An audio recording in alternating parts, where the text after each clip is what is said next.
from where we sit, yes, SHA is working.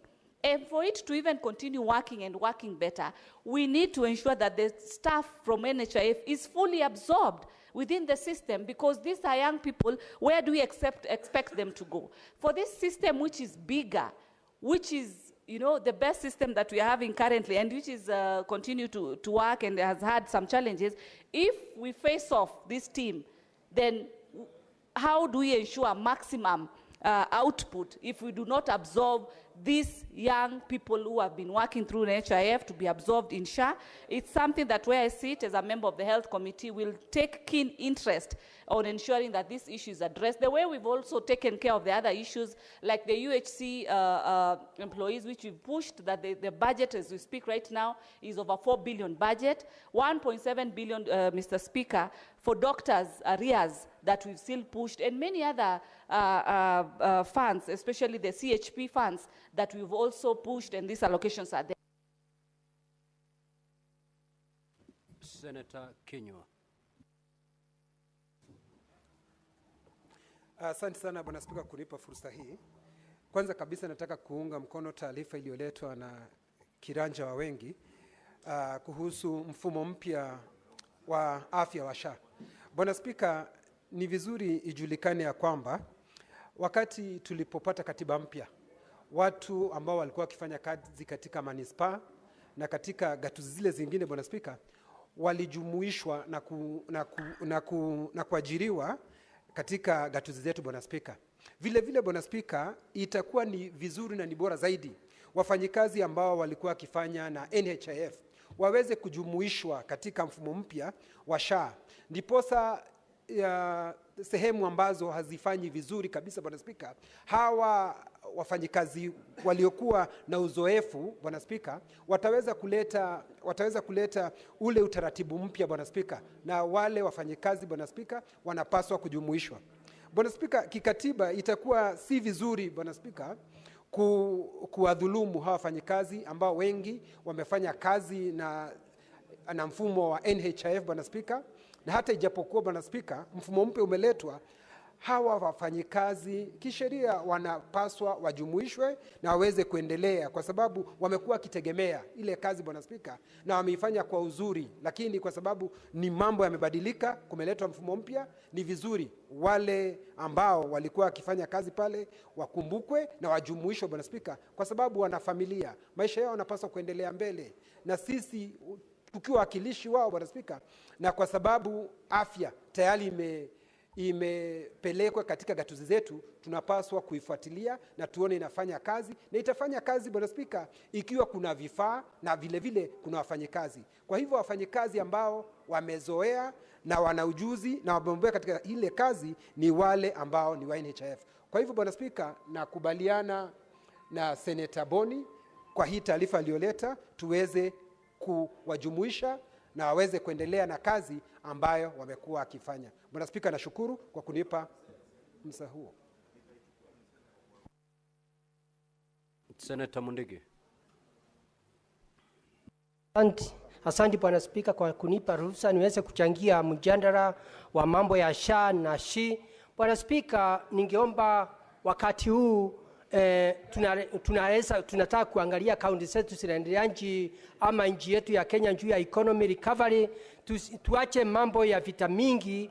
Hii ministry ya afya imekuwa na shida nyingi hapa na pale, na mimi nikiwa senator wa Embu County niko na ushuhuda ati SHA inafanya kazi ile inafaa katika kaunti nyingi, kwa sababu hata sisi tukiwa Njumbe, Bwana Spika, imekuwa hata mambo ya harambee, mambo ya kuchangia pesa masinani inaendelea ikipungua. Kwa hiyo ningeomba Bwana Spika, mambo ya wale wafanyikazi wa zamani wasiweze kutimuliwa. Wengine wako ni wachanga, wengine waliajiriwa hawana siku nyingi, hawana miezi nyingi, yende hawakuwa na makosa. Bwana Spika, naunga mkono waweze kuongezewa muda, waweze kuangalia makosa yao, waweze kuendelea na wafunzwe vile watakuwa wanafanya kazi na mambo ya SHA. Kwa sababu SHA katika Kenya, katika kaunti 47 tuko na ushuhuda, watu wengi wamekuwa akilalamika, lakini mtu yeyote akigonjeka na akienda akilashwa, pesa inalipwa na inaendelea vizuri. Kwa hivyo njia ya kutekepisha sio kutimua hao wafanyikazi,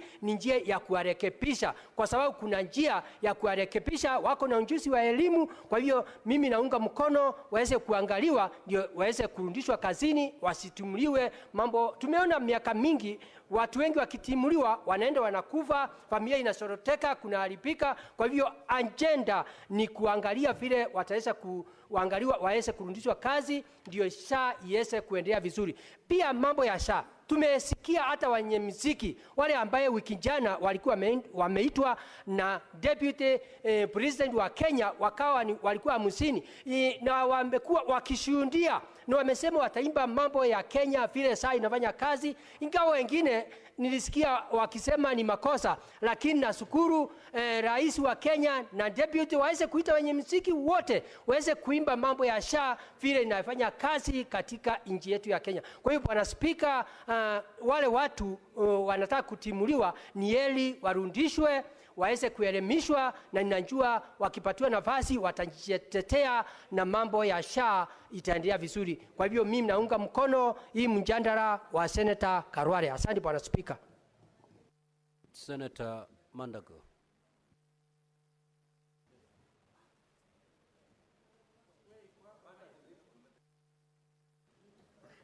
Thank you very much, Honorable Speaker. Honorable Speaker, I wish to make comments on the statement by the Senator for Kakamega, Senator Boni Khalwale. Honorable Speaker, indeed, I've seen this letter asking the SHA staff or the former NHIF staff who are going to be deployed and those who are going to be redeployed to other various agencies in government. Honorable Speaker, I want to say that as a committee and as this House, Honorable Speaker, when we crafted the laws that enable the rollout of SHA and SHIF, Honorable Speaker, in our recommendation, we had made it clear that no staff working under NHIF should lose their jobs. Honorable Speaker, the uncertainty that is arising from the issuance of these letters is, one, the fact that the staff don't know exactly where they're being redeployed to and the terms they are going to be engaged. Honorable Speaker, my concern as the chair of the Senate Health Committee, Honorable Speaker, is that SHA is redeploying what they call excess staff, but the new agencies that we created to support the rollout of UHC, like the digital agency, Honorable Speaker, is recruiting. The Ministry of Health should actually first consider redeploying these officers within the sagas in the ministry where there is shortage of staffing, instead of recruiting new staff, Honorable Speaker. Honorable Speaker, the staff that worked under NHIF were more than 2,000 staff, and therefore there is a pool of experienced staff that the agencies within the health sector can draw from instead of going into recruitment, Honorable Speaker. Honorable Speaker, I therefore agree with the sentiments of Senator Boni Khalwale that there is need for the ministry and SHA to clearly communicate in a manner that is not going to cause anxiety, but in a manner that is also going to guarantee the workers that they are going to continue earning. And we hope, Honorable Speaker, as they do the deployments, that the benefits that have already been conferred to the staff in terms of payment, remuneration, allowance will not be lost or reduced, because that is a right under the Employment Act, and even under the ILO requirements, Honorable Speaker, any benefit that has already been conferred to a worker should not be removed. I therefore support and second this, Santi. Senator Sifuna. Mstahiki Spika, nilikuwa nimewaahidi wa Kenya kwamba leo tutazungumza kwa Kiswahili. Manake nilikuwa natarajia kwamba mswada wangu wa kuzungumzia masuala ya vile ambavyo Wakenya walidhalilishwa kule Tanzania utakuwepo leo, lakini wacha nizungumzie hii hoja ambayo imeletwa na Mheshimiwa Boni Khalwale. Mheshimiwa Spika, nawasikia wenzangu hapo wanazungumza wakipiga kifua kwamba SHA inafanya. Na kwa mtazamo wangu mwenyewe, kama hiyo SHA itakuwa ikifanya, ni wananchi watatuambia, sio nyinyi viongozi hapa, kwa sababu hapa hamna mtu yoyote ambaye anaenda kupokea matibabu na anatumia SHA. Kwa hivyo ukisimama hapo useme SHA inafanya, utuonyeshe ulitibiwa na SHA lini. Jambo la pili, Mheshimiwa Spika, wakati ambapo tulikuwa tunazungumzia huu mswada, tukasema kwamba tungependa kuwapa nafasi wale ambao walikuwa wanafanya kazi katika shirika la NHIF wasifurushwe kazini. Mimi mwenyewe kama senator wa Nairobi ndio nilileta mabadiliko katika mswada ule wa kusema kwamba wale ambao wako pale wapewe nafasi ya kwanza pasi na kutarajiwa ama kutakiwa kufanya interviews tena, Mheshimiwa Speaker. Lakini hawa viongozi ambao wanapiga kifua sasa wanasema tuwalinde wale wafanyikazi, walipiga kura kuhakikisha kwamba badiliko hilo halikuweza kujumulishwa katika mswada huu. Kwa hivyo ni unafiki mkubwa, Mheshimiwa Speaker, tunapowasikia watu ambao walikuwa na fursa ya kuhakikisha kwamba wafanyikazi hawa watapata haki, wakapiga kura njia nyingine, kisha sasa leo ndio wanapata sauti kutuambia kwamba SHA inafanya. Mheshimiwa Speaker, mimi na watu pale ndani ya shirika la SHA wananiambia hata hizi unaona ati wanafanya interviews za kuweza kuwapa watu kazi pale ndani. Mheshimiwa Speaker, hizo interview ni za bandia. Manake tayari wale mahojiano, wale ambao wanaenda kupewa hizi nafasi tayari wanajulikana. Mheshimiwa Speaker. Seneta wa Nairobi. Naam.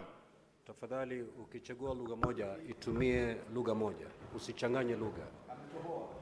Mheshimiwa Speaker, alikuwa nimetohoa lakini nimekosolewa hapa na Mheshimiwa Mwaruma.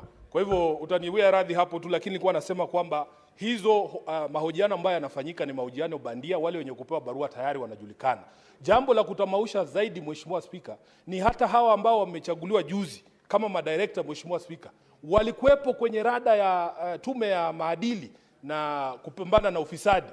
Na sasa hivi nitaweza kuleta hoja hapa kuweza kuleta ushahidi kwamba wale ambao wamepewa hizi nafasi tayari walikuwa na tuhuma za ufisadi, na walikuwa ile shirika la EACC tayari walikuwa wametangaza kwamba hawa jamaa wanafaa waende mahakamani wakajibu mashtaka yanayoambatana na mambo ya ufisadi. Sasa itakuwaje tena leo wamekuwa wasafi eti wanapewa nafasi katika shirika la SHA? Kwa hivyo Mheshimiwa Speaker, nataka kuomba hawa ndugu zetu maseneta wenzangu kwamba iwapo huna habari kamili usije hapa ukasema mambo ya uongo, mambo ambayo huyaelewi.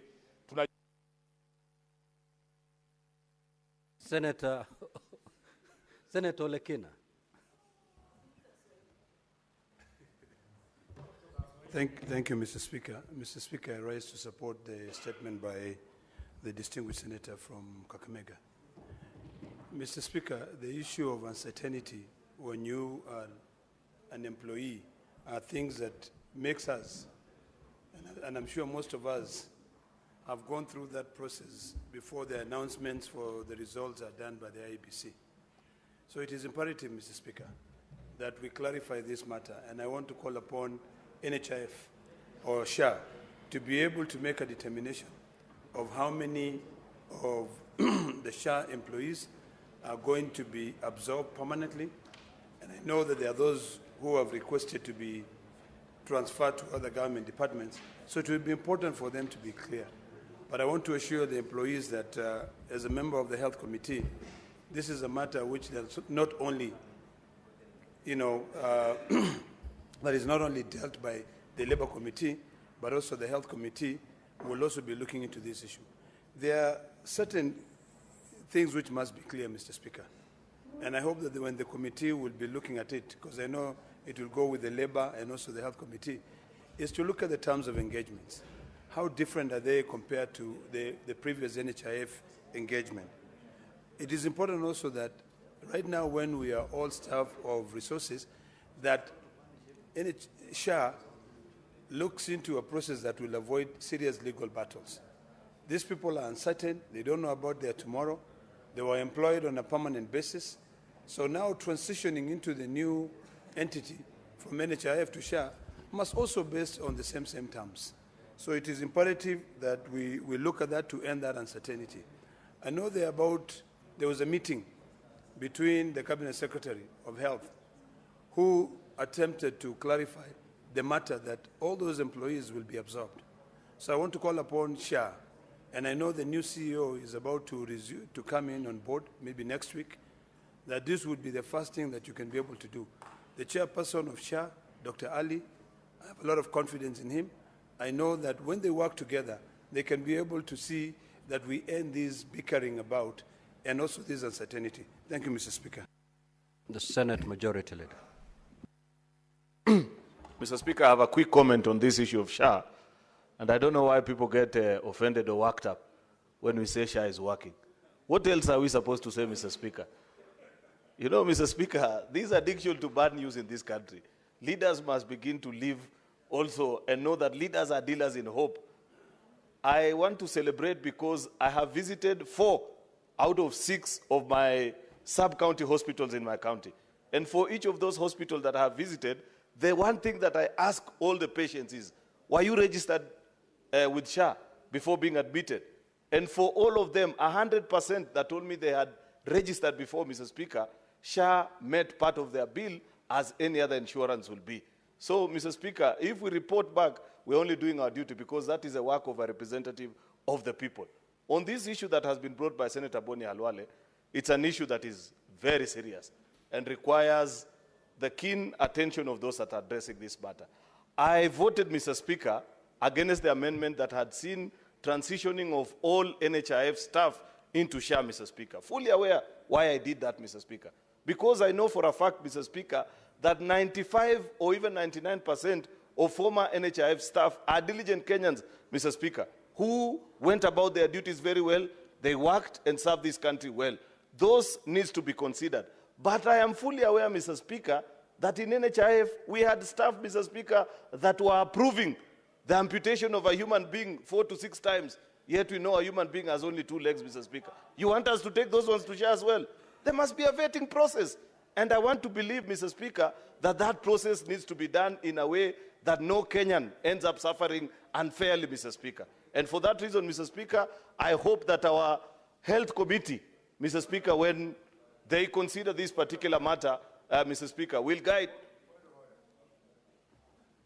What is your point of order, Senator Boni? Mr. Speaker, 105, you heard the senator of Kericho accuse employees of NHIF for approving claims for people who have been amputated 5 times. Is it in order to mislead the country when it is a fact that even one limb, you can amputate it, Mr. Speaker, 10 times? Yes, because, for example, Mr. Speaker, this is important. People should not call Kenyans thieves when they don't have facts. A doctor who is treating a patient with diabetes, the limb starts rotting. When the toes are rotten, you cut. When the hand goes, you cut. When the arm goes, you cut. When the limb goes, you cut. So why are we teaching people to think that there is no person who is clean? These clerks of NHIF who are now want to be punished, I'm afraid some powerful people in government want to employ their relatives, Senator Boni. people from their communities. Senator Boni, your point of order is not sustained. Majority Leader, proceed. The problem, Senator Halwale, was on his phone when I was making my point. That's why he completely misunderstood what I mentioned, Mr. Speaker. The point that I was pursuing is a point of fictitious claims. Unless you want to mislead this House, Senator Boni, that NHIF did not have challenges of fictitious claims. That is in the open. Read, Mr. Speaker, from the reports of the Auditor General on operations in that institution. And we have said, for your benefit, Senator Boni Halwale, that I am completely clear in my mind that 95 to even 99% of the employees that work in that institution are diligent Kenyans. I have said there must be a vetting process to establish that if there's an employee who was found, Mr. Speaker, to be involved in the business of handling fictitious claim and brought down NHIF, then we need not transition such employees into SHA. That was a simple point, Boni. I don't know why you would want to take issue with such proposition. Unless, Mr. Speaker, Senator Boni has joined Sifuna's band, whose duty, Mr. Speaker, is to get excited and say there is absolutely nothing right in anything that I say. Senator Majority Leader. Senator Majority Leader, that is uncalled for. That is uncalled for, and I'll ask you to withdraw it. It's uncalled for. I said Senator Sifuna's band, which never agrees with anything that I say. Surely, Mr. Speaker, unless Senator Sifuna wants to rise and say he agrees with the things I say. Senator Majority Leader, just withdraw that. Okay, Mr. Speaker, for the record of the House, I withdraw that comment, Mr. Speaker. Senator, no, offended by what? Senator Mungatana. Thank you very much, Mr. Speaker. Mr. Speaker, I rise to make a comment on the SHA statement before this House. Mr. Speaker, on this question of employment, a number of people from Tana River County have come to see me, and others have talked to me on phone, and it is the same issue, Mr. Speaker. There is a lot of worry about whether they will retain their employment positions. And Mr. Speaker, there is a case for equity. Because, you know, Mr. Speaker, the NHIF, we were very few employees from Tana River County. Now, again, they are feeling threatened that they might lose positions from NHIF in this new social health authority. So, Mr. Speaker, I am requesting the Committee on Health, when they are looking at this matter, they also look at the question of equity. Mr. Speaker, equity in this country has not been operationalized in many occasions. You find some people who have dominated the employment opportunities, not just in SHA, but in other places, feeling so entitled, Mr. Speaker, that even when equity is being done, they claim it is against them. That sense of entitlement that has hit, Mr. Speaker, must be controlled. So as they look at the question of employment in SHA, let them be fair to all counties, Mr. Speaker, including Tana River County. I thank you, Mr. Speaker. Before I allow the clerk to call the next order, we had deferred order number 5 in respect to the Chairperson Standing Committee on Finance and Budget tabling of a paper, and thereafter proceeding to give notice on the same.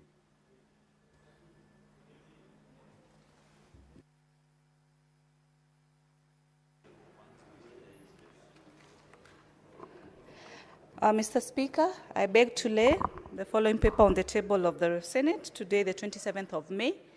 Report of the Standing Committee on Finance and Budget on the county government's county allocations cash disbursement schedule for the financial year 2024-2023.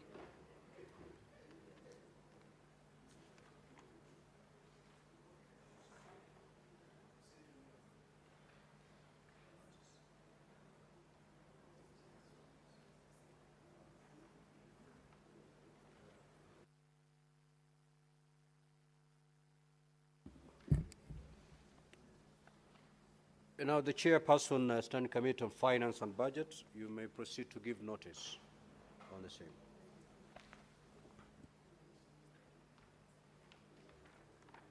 Thank you, Mr. Speaker.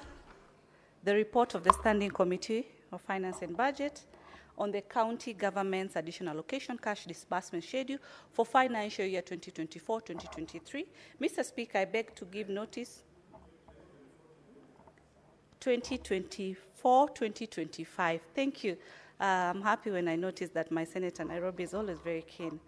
I beg to give notice of the following motion, that the Senate adopts the report of the Standing Committee on Finance and Budget on the county government's additional allocation cash disbursement schedule for the financial year 2024-2025, laid on the table of the Senate today, the 27th of May, 2025, and that pursuant to Section 17(7) of the Public Finance Management Act, the Senate approves the county government's additional allocation cash disbursement schedule for financial year 2024-2025.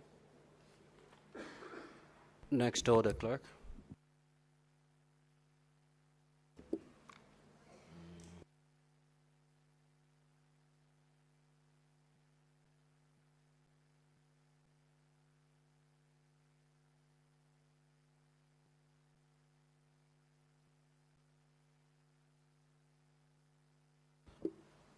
Order number 8, motion, suspension of the morning sitting of the Senate on Wednesday, 28th of May, 2025. Senate Majority Leader.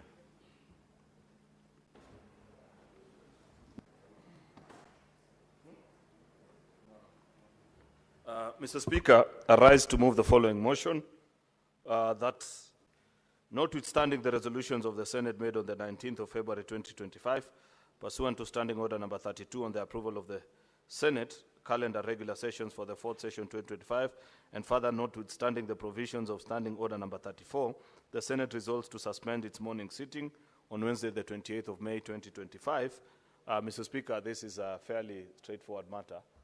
We have the breakfast, national prayer breakfast that's organized by Parliament this yearly occasion tomorrow morning, and therefore this is to pave way for that event tomorrow morning. Therefore, Mr. Speaker, I want to request the House to agree that we reschedule our events for tomorrow morning to another date until we sit again at 2:30 in the afternoon.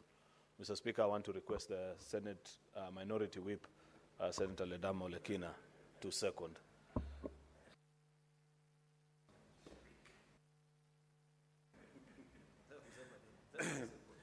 Thank you, Mr. Speaker. Mr. Speaker, if the majority leader had not yet pointed at me, maybe I would have had a different opinion. But I do rise to second. I think it is imperative that everything we do, we seek guidance from the High Almighty. And given that we are going through difficult times, and difficult times require special prayers to be able to allow us to be able to navigate these challenges of either adoption, what are they called? Abductions or not abduction, whatever they are. We just need to go and kneel to God and seek protection. So, Mr. Speaker, I beg to second. Honourable Senators, I'll now proceed to propose the question.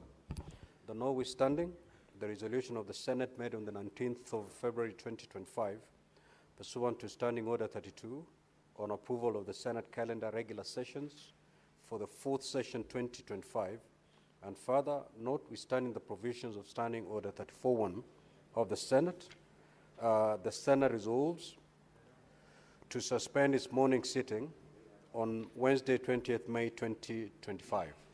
Now, Honourable Senators, the floor is open for debate, but this being a procedural motion, with your concurrence, I may proceed to put the question so that we vote. Very well. So, Honourable Senators, I'll proceed to put the question that notwithstanding the resolution of the Senate made on the 19th January 2025, pursuant to Standing Order 32 on the approval of the Senate calendar regular sessions for the fourth session 2025, and further notwithstanding the provisions of Standing Order 34.1, the Senate resolves to suspend its morning sitting on Wednesday, 28th of May 2025. Will as many as of that opinion say aye? Aye. Will as many as of the contrary opinion say nay? The ayes have it. Next order, clerk. You may proceed, Senator for Kakamega. Thank you, Mr. Speaker. Mr. Speaker, to suspend the sitting of the Senate is an extraordinary issue. And Mr. Speaker, we are doing this to appeal to God. I therefore want your direction, Mr. Speaker. Is it possible that all the luminaries of UDA who will be at the prayer meeting tomorrow will find it possible in their hearts to forgive Gloria, because God is the God of a second chance, Mr. Speaker. Mr. Speaker, I say this. Wait. Senator Boni, kindly take your seat. Please, respectfully, take your seat. Yeah. Clerk, proceed to call the next order, please. Order number 9, motion. The report, order number 9, motion, the report of the Standing Committee on Finance and Budget on the county government's additional allocations cash disbursement schedule for the financial year 2024-2025. Chairperson, Standing Committee on Finance and Budget.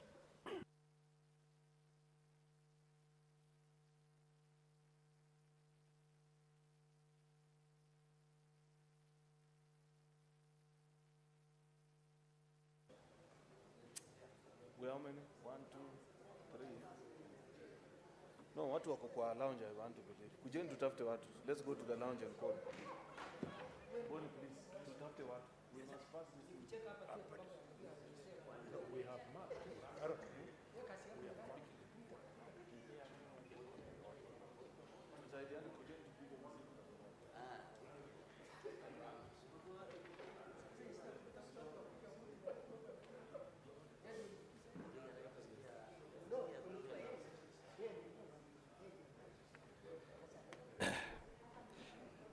Thank you very much, Mr. Speaker. I beg to move that the Senate adopts the report of the Standing Committee on Finance and Budget on the County Government Additional Allocation Cash Disbursement Schedule for the financial year 2024-2025, laid on the table of the Senate on Tuesday, 27th of May 2025, and that pursuant to Section 17(7) of the Public Finance Management Act, the Senate approves the County Government Additional Allocation Cash Disbursement Schedule for financial year 2024-2025. Mr. Speaker, we passed the County Government Allocation, County Government Additional Allocation recently after a lot of controversy between ourselves and the National Assembly. And unfortunately, this has really pushed us to the end of the financial year. And we, as the Finance Committee, we've pushed to get the disbursement schedule in order to guide the National Treasury to be able to release the funds approved within the current financial year.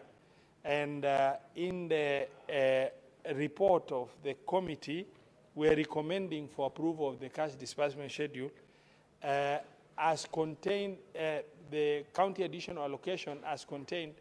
The Treasury has accepted and presented that they will disburse the entire county additional allocation in the month of May and in the month of June in order for them to comply within the current financial year, as we are already in the process of doing the same county additional allocation and other documents for the following financial year, that is 2025-2026, including division of revenue and other instruments. Mr. Speaker, sir, we are requesting the Senate to approve the disbursement schedule because this is an issue that does not have much controversy. It's just an instrument meant for facilitation of release of the funds of the bill as approved by this House and concurred by the National Assembly through mediation process. If we get this disbursement schedule for county additional allocation approved in time, then we will have the opportunity to have those funds sent to the counties in time before the closure of the financial year, and for the county governments to be able to factor in the current budget they are proposing, because the county governments will most definitely be unable to absorb within this less than 35 days left of the closure of the financial year. However, because most of these funds are going to go to a special purpose account in the county government, because they are conditional and unconditional grants allocated for specific purposes within the county additional allocation, that it is not going to go into the normal processes. However, appropriation of the same will require to be captured in the budgets of the county governments before the closure of the financial year. And that really necessitates the need for us to approve the disbursement schedule to facilitate the flow of funds to be able to be released to county governments. Mr. Speaker, sir, I beg to move and request the secondment of Senator Sifuna, the cash disbursement schedule. My apologies. It's just a schedule.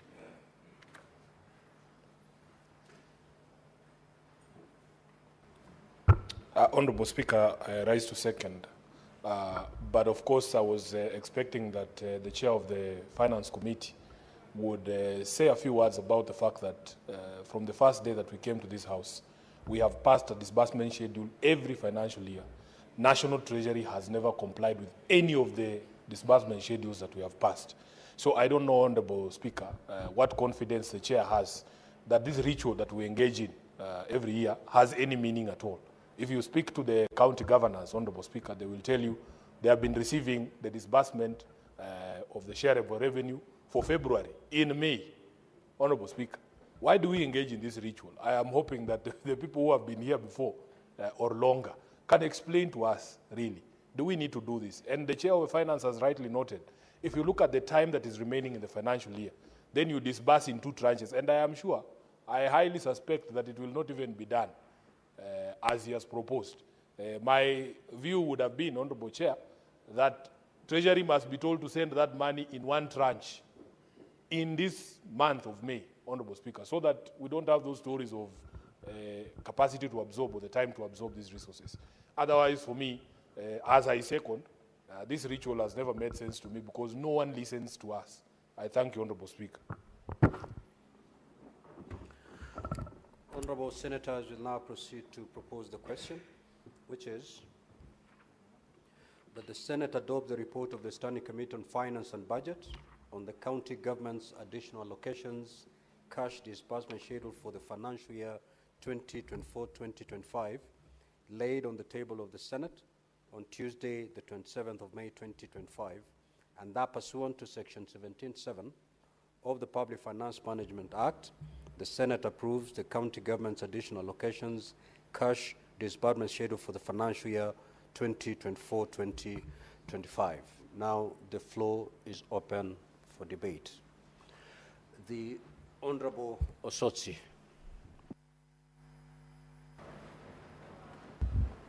Thank you, Mr. Speaker. Mr. Speaker, I think I want to echo the statement by Senator Sifuna that this disbursement schedule that we pass for equitable share and also additional allocation has become a ritual, and that no one takes it seriously, especially at the Treasury.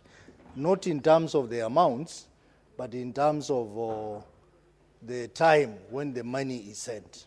I think something has to be done about this because looks like junior officers in Treasury are exercising powers which they don't have and which Senate has. Because when we pass this schedule, this is like law, Mr. Speaker, but this law is never followed by Treasury. So I think this is one issue that we really need to interrogate so that to ensure that when we pass a disbursement schedule, Treasury must look for the money and get that money to the counties. Mr. Speaker, ideally, when we pass the division of revenue in this House, ideally that money should be sent in whole to the counties. But appreciating the fact that government has to have a way of collecting that money, that is why we decided that we send it in bits per month. But even that, they are not able to follow that, Mr. Speaker. So I think we either amend the law to make it mandatory that the schedule must be complied with, or we stop this exercise altogether because it's not making sense, Mr. Speaker.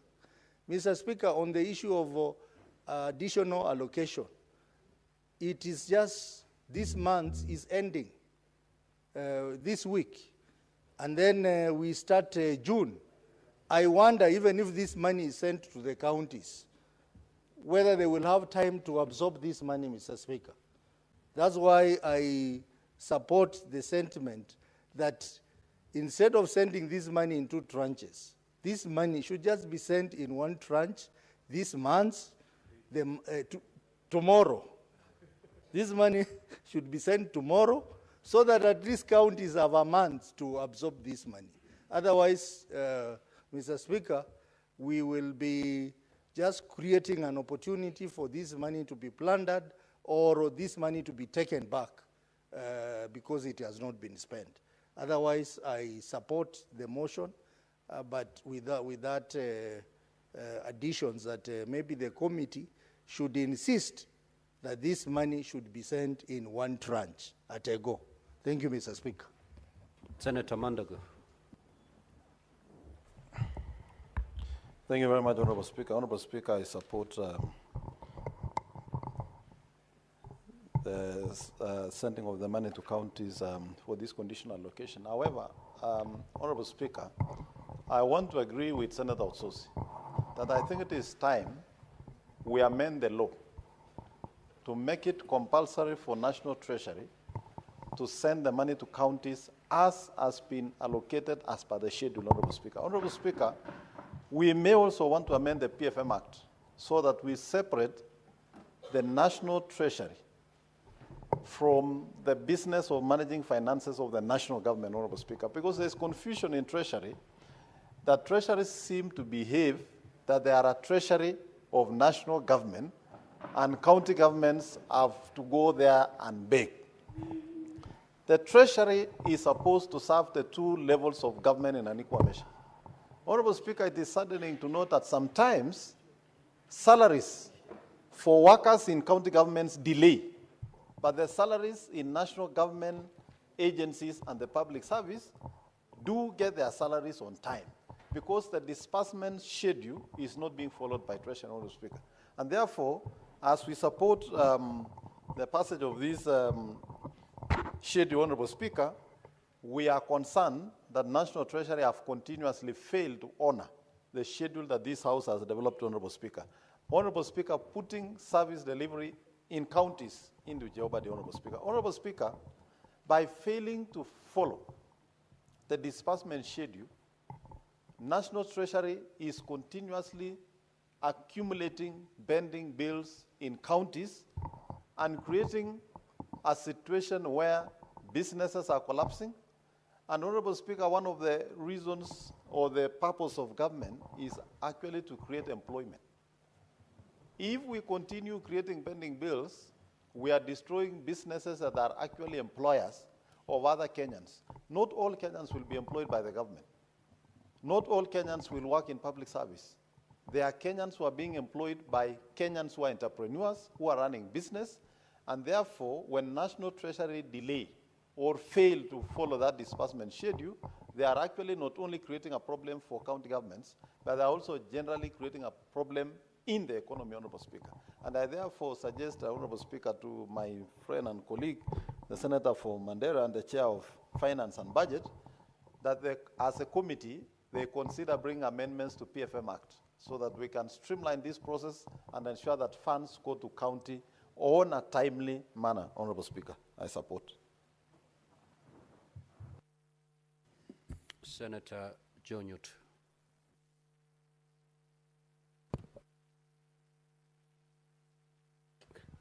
Thank you, Mr. Speaker. I also rise to support the disbursement, disbursement schedule motion because, Mr. Speaker, we have had issues with counties.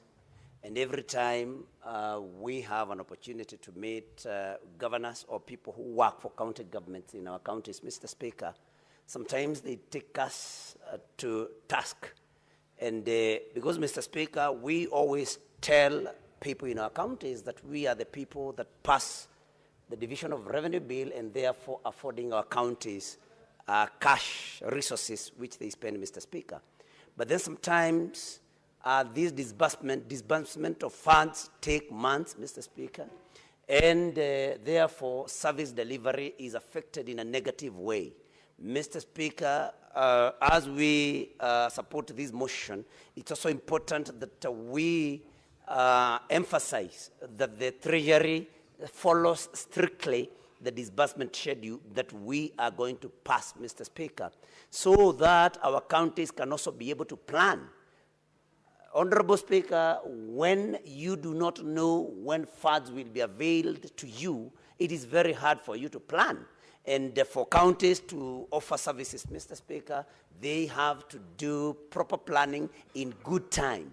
And it's only through following of this particular disbursement schedule that we are going to pass through this motion, Mr. Speaker, that counties can be able to plan and deliver services to our people. We have had very many problems also with the delayed salaries for those that work for the county government. And sometimes counties are forced to to borrow money from banks, which of course attracts interest, and to pay county government employees. And when then counties borrow money on interest and they pay interest on the same, then it means that the counties which have very limited resources, they continue wasting funds on interest that would have gone to better use and to offer services to our people, Mr. Speaker.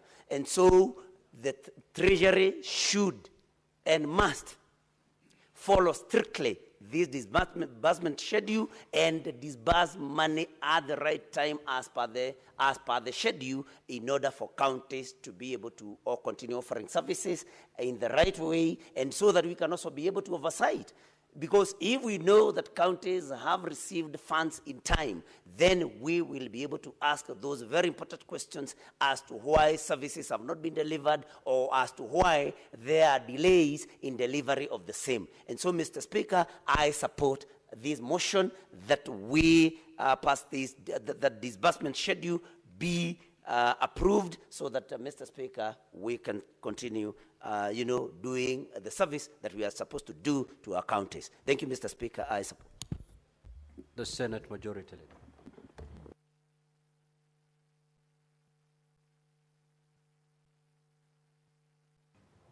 Thank you, Mr. Speaker. I rise to support this motion by our Budget and Finance Committee Chairperson.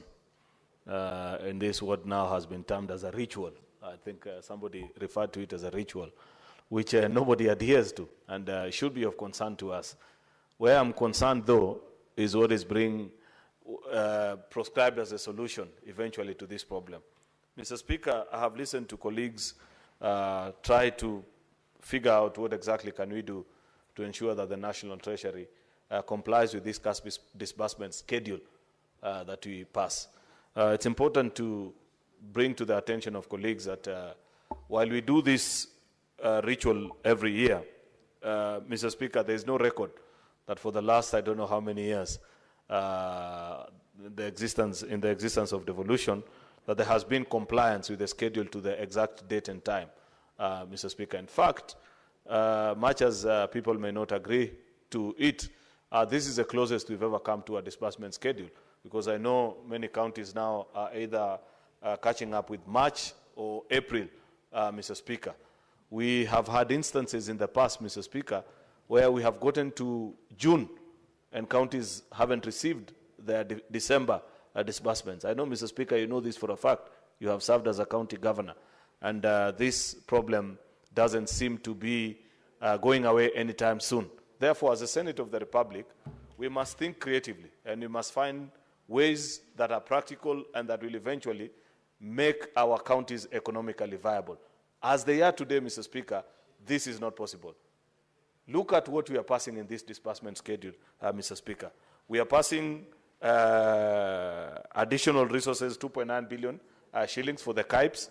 And Senator Roba, you must convince us that in the next division of revenue, or actually when you do county government, CARA, eventually, Senator, that those counties that are yet to receive the counter-matching funds for KIPES, Mr. Speaker, will be considered. Otherwise, we will suffer the prejudice of having passed resources to other counties to the detriment of other counties, Mr. Speaker. There is 3.24 billion that is being passed to CHPs. How unfair, Mr. Speaker? It's either you have a job or you don't. Surely, if in the month of May is when we are sending resources to pay these people that have been working through the year, are we really being fair to these community health promoters, Mr. Speaker? I wish, Mr. Speaker, we were just plain and honest and told them that you do not have a salary. I know it's a stipend, but even that stipend, Mr. Speaker, it must be timely. 5,000, much as it may look like nothing to many people, if it comes in a timely manner, Mr. Speaker, at least it could help people get by. But if we are sending it at the end of the financial year, Mr. Speaker, there is even an extra 1.8 billion, which is basic salary arrears for health workers, Mr. Speaker, across our counties. I told us as a House last week or 2 months ago that we must reflect and begin to feel embarrassed. That every time you hear there's a demonstration outside the Senate, 9 out of 10 times, it will be health workers, Mr. Speaker, for one reason or the other. We must confront this issue of remuneration to health workers, Mr. Speaker, at the county level. It is clear that there was no elaborate plan, Mr. Speaker, and everybody keeps pussyfooting about it. Nobody is clear and certain of when and how their matters will eventually be resolved, Mr. Speaker. That situation cannot continue to obtain. And I hope Senator Mandago, together with members that serve in the Health Committee, including you, Senator Mogeni, that you will lead us home. You must at some point lead this House into making the right decision.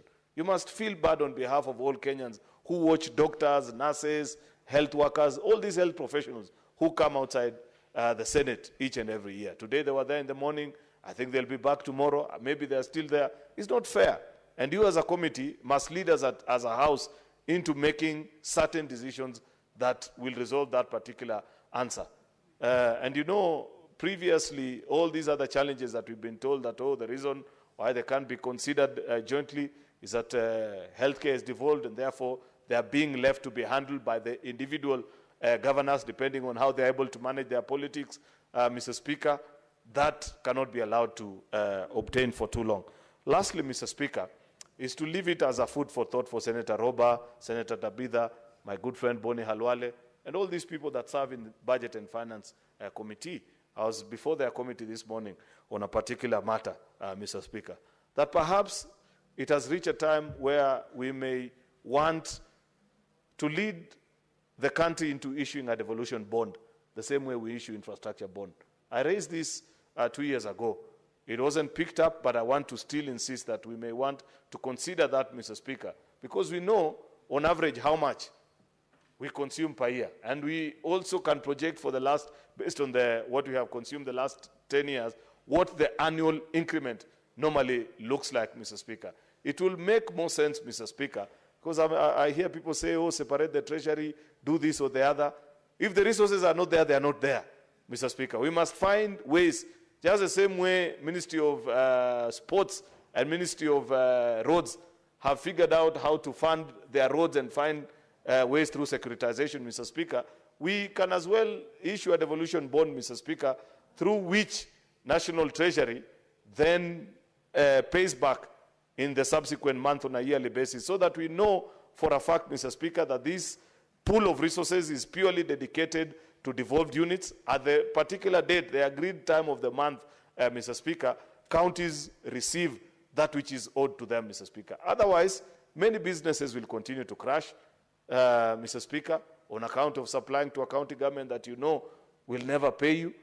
People will go without salaries. Counties will be forced to borrow, Mr. Speaker, to pay and meet even day-to-day subsistence obligations, Mr. Speaker, therefore incurring additional cost. So I want to plead with this Budget and Finance Committee that lead us into a better solution other than this one of having to wait for exchequer releases, that you have to wait for resources, Mr. Speaker, to be collected. When you have a shock in the system like we had last year with the Gen Z protests, Mr. Speaker, and court decisions with regards to finance bill, then counties stayed, I think, up to almost December without receiving any significant funding. That cannot be the way and the basis upon which you run a county government. Something must give, and I believe as a House, it is not beyond us to think what will be a better solution than the current system. At least we are all in agreement that this current system doesn't work in the way that it was envisioned. With those main remarks, Mr. Speaker, I beg to support and hope that, Mr. Speaker, we can be able to conclude on this matter as well as many other business that are before us. At least I'm happy that there are many members that are back in the House now as opposed to earlier in the day. I hope the whips, Mr. Speaker, as we speak, are whipping so that we conclude on this today. I thank you. Senator Wambua.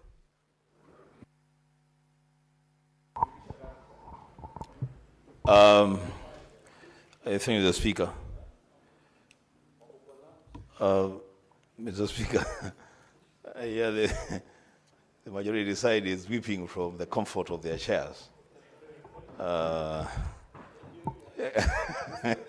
Mr. Speaker, I rise in support of the disbursement schedule. I want to make a few comments on it, Mr. Speaker. One, looking at the first schedule, I associate myself fully with the comments by the majority leader. That surely, the Speaker, this is May, actually end of May, the time that we are now trying to approve this schedule for certain cadres of public servants in our counties to begin to receive their pay, and they have already worked for this number of months. Mr. Speaker, something must happen. A decision, Mr. Speaker, has got to be made. And I think this Senate, Mr. Speaker, has a role to play in making that firm decision, led, of course, by our majority leader. Mr. Speaker, this issue of CHPs, it's becoming a national nuisance, really. Mr. Speaker, we cannot live in a country where people who are offered a service, contracted to offer a service, then must also take to the streets for them to be paid for the services for which they have been hired and contracted. A solution, Mr. Speaker, to the CHPs must be found. We must not sit pretty in the Senate, knowing as it were, Mr. Speaker, that health is a devolved function.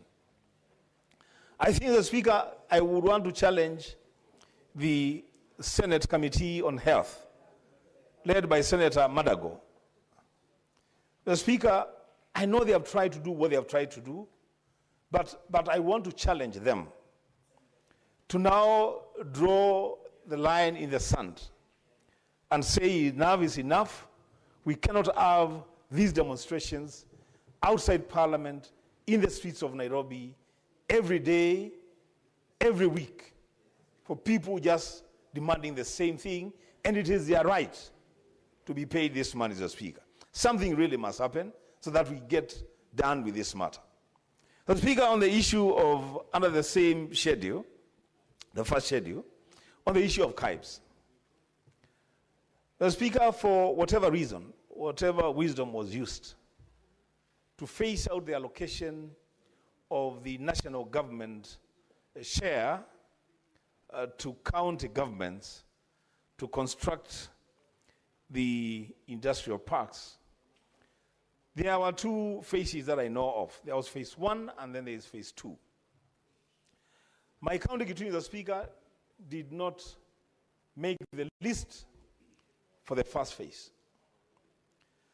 But, Mr. Speaker, because of a desire to create jobs and push forward the manufacturing agenda in our county, the county executive of Kitui approached the county assembly of Kitui, and they approved the share of the county government of 250 million Kenya shillings for the construction of KIPE at a place called Kanyonyo, the Speaker, in Kitui Rural Constituency. The last time I checked, that construction had been done up to around 40%.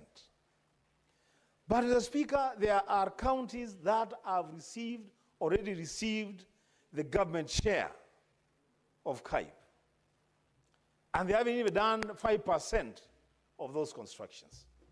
This is my appeal to the decision makers and policy makers in relation to KIPE, is that those counties that have demonstrated a willingness and even committed their funds for the construction of these KIPEs be fast-tracked and get their share of the government funding to complete their KIPEs.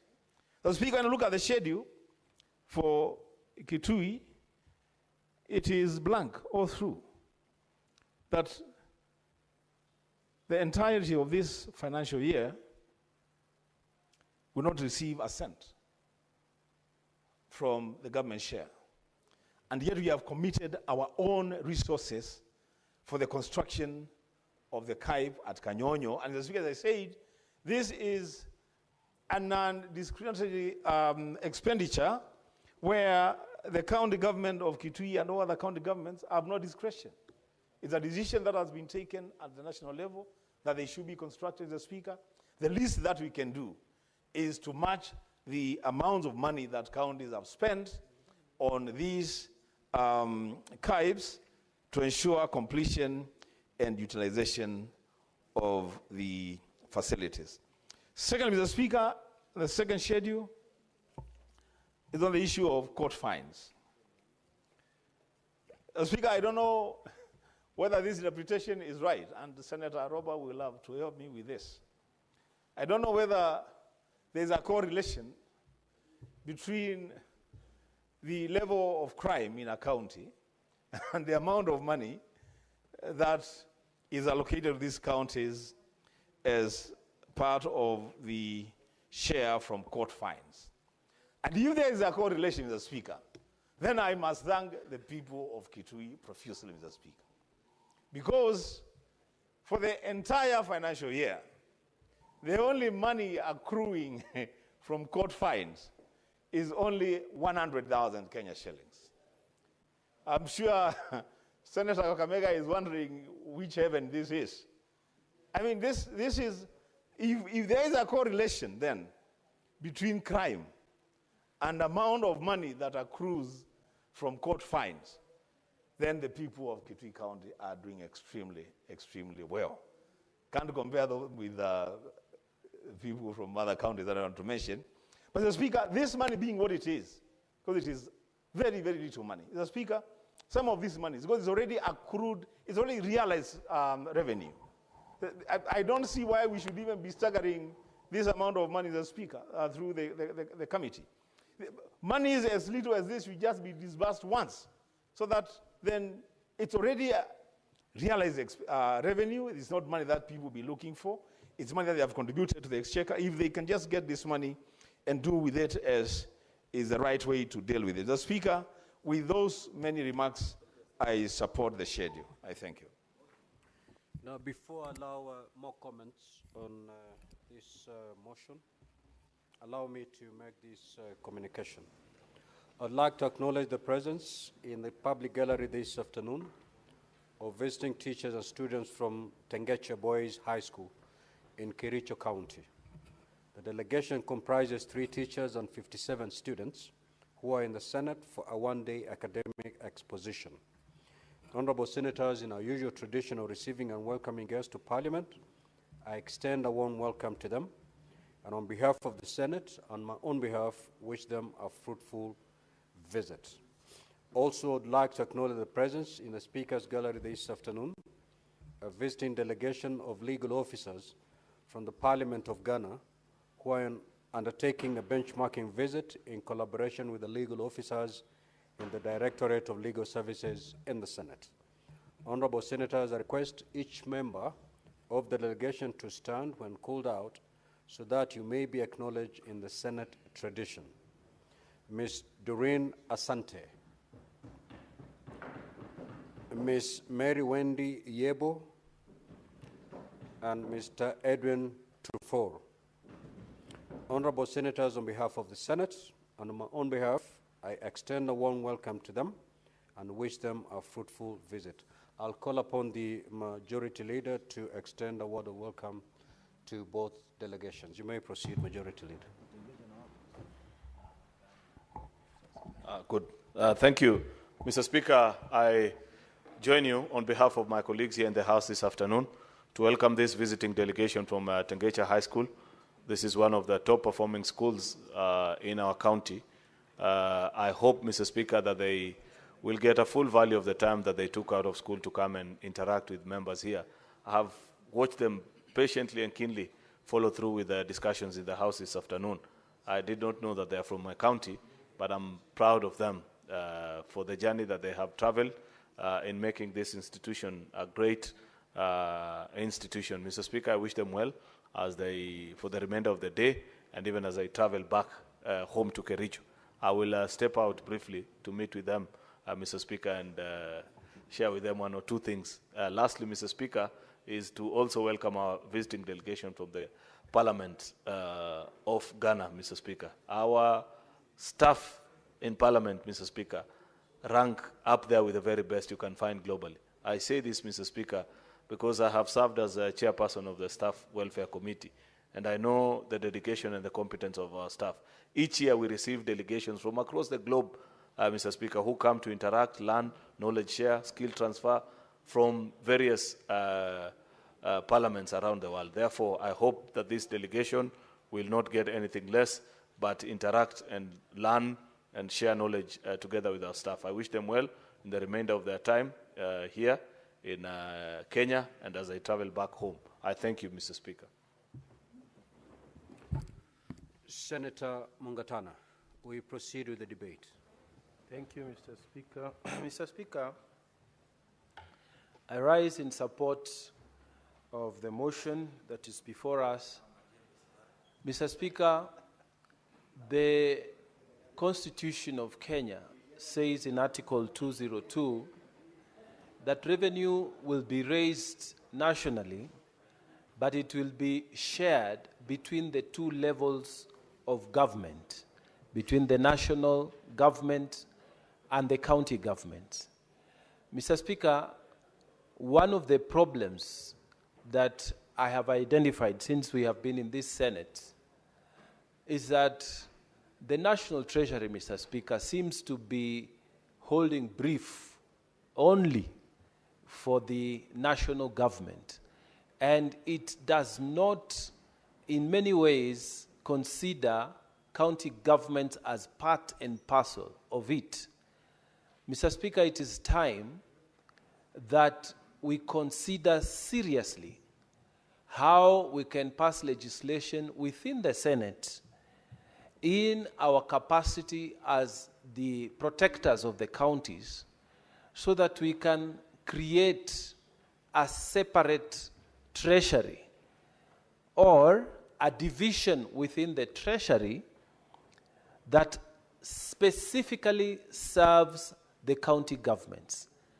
Mr. Speaker, the problem with this schedule is that when it comes to exchequer releases, when it comes to disbursements to our counties, the National Treasury tends to lump the responsibility of disbursement to the counties with all the other responsibilities within the nation. And then the responsibility to disburse timeously to the counties, it is relegated to the back so that, Mr. Speaker, they will disburse money favoring the national government and they will disburse money disfavoring the county governments. So, Mr. Speaker, this is a challenge I would want to give to the committee chair of finance at the Senate.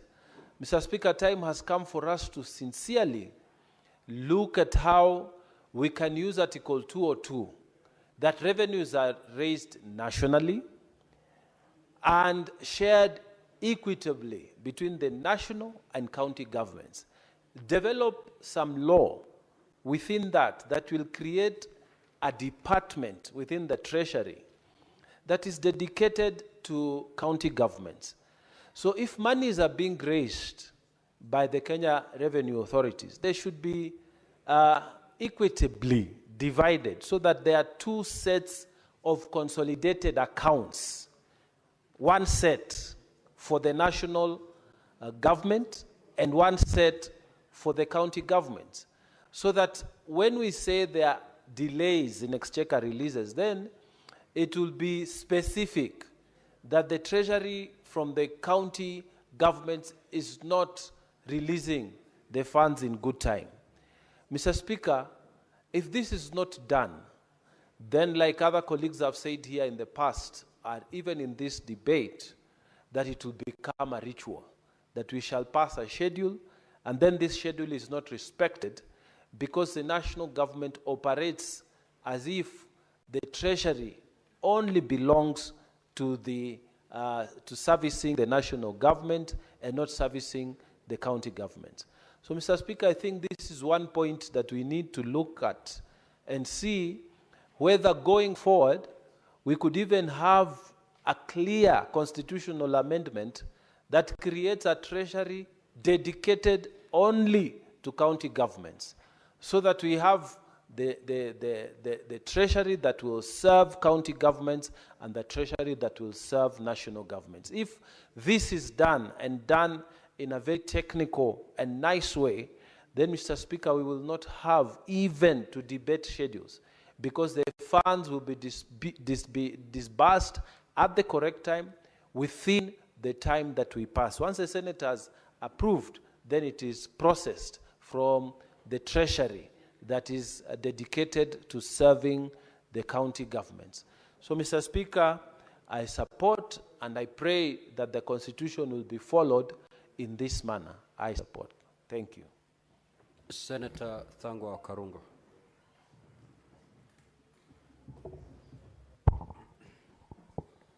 Thank you very much, Mr. Speaker, to give me an opportunity to support this schedule for the counties, Mr. Speaker. Mr. Speaker, I've noted, and Senator Wambua has also mentioned, on the issue of disbursement of unconditional additional allocation from court fines. And from the schedule, Mr. Speaker, 116 million is going to only 10 counties. And these are the court fines, to my understanding, is the fines that people from these counties have been fined by courts, probably for breaking the county laws within that particular counties. Kiambu is receiving about 10 million from these county fines. Nairobi, which is getting the bigger chunk of the money, is receiving 70 million, 842 shillings, Mr. Speaker. Mr. Speaker, as much as we would take this as an allocation, I think the Senate should also look into this issue and find out why some of these counties are breaking the law, or why some of these counties are getting these chunks of amounts, while others, like Kakamega, Mr. Speaker, which is equally the same with the county, with Kiambu County, 12 wards, 12 constituencies, 60 wards, and the budget is almost similar. Yet a county like Kakamega, they are receiving zero. That means probably in that county, they never broke the law. So I think we should take it as a case study, Mr. Speaker, to get to understand why it is the way it is, Mr. Speaker. Mr. Speaker, as we pass this allocations, Mr. Speaker, we also need to request COB and the executive to be releasing this amount of monies in time. In the morning, Mr. Speaker, we were sitting at the Committee of Devolution, of the Senate Devolution, at the Senate, and we had members of the County Assembly from Machakos County and their Speaker, Mr. Speaker. And we were told the members of the County Assembly of Machakos and their staff have not been paid for the last 3 months, Mr. Speaker. And I believe it's not only Machakos County. Even some other counties are not receiving their money on time. So we should ask the executive, Mr. Speaker, to make sure they disburse these amounts on time so that they can give money where it's due, Mr. Speaker. And, Mr. Speaker, the reason why maybe probably the trust and confidence of this government might not be in tandem with what everyone is thinking, Mr. Speaker, is because counties do not have money, Mr. Speaker. Counties have not been, the monies have not been disbursed. Yet we see the government, through some programs that have not been budgeted for, in the name of Economic Forum, Mr. Speaker, going to every county, giving handouts to people, Mr. Speaker. Somebody might ask, why are these programs happening that are not budgeted for, they are not within any law, no motion was passed on it, yet the monies that the Senate has allocated and approved is not being disbursed to the counties, Mr. Speaker. I think this is an issue that we need to look into. And if we are to summon whoever, Mr. Speaker, is not disbursing these monies to the counties so that they can explain, it should not be, normal for the Senate just to pass this kind of laws, the allocations, the disbursement schedules, but then the executive is not doing its part. And we just keep quiet and we look at it that way, Mr. Speaker. So I urge the executive to make sure that they give the monies. And if, Mr. Speaker, they don't have money, then why is it that when they say they don't have money or they have not collected enough, why is it that the only counties are suffering? The office of the president has all this budget. The office of the deputy president has all the money, to an extent that we are now dishing it out to anyone who asks for it, Mr. Speaker. So I think, as I support this, this is an issue that we need to look into, Mr. Speaker. Thank you. Senator Olekina Ledama.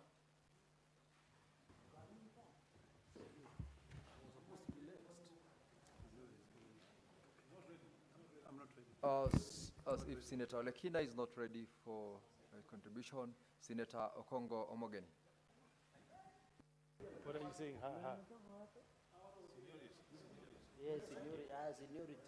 Thank you, Mr. Speaker, for giving me the opportunity to also make my comments.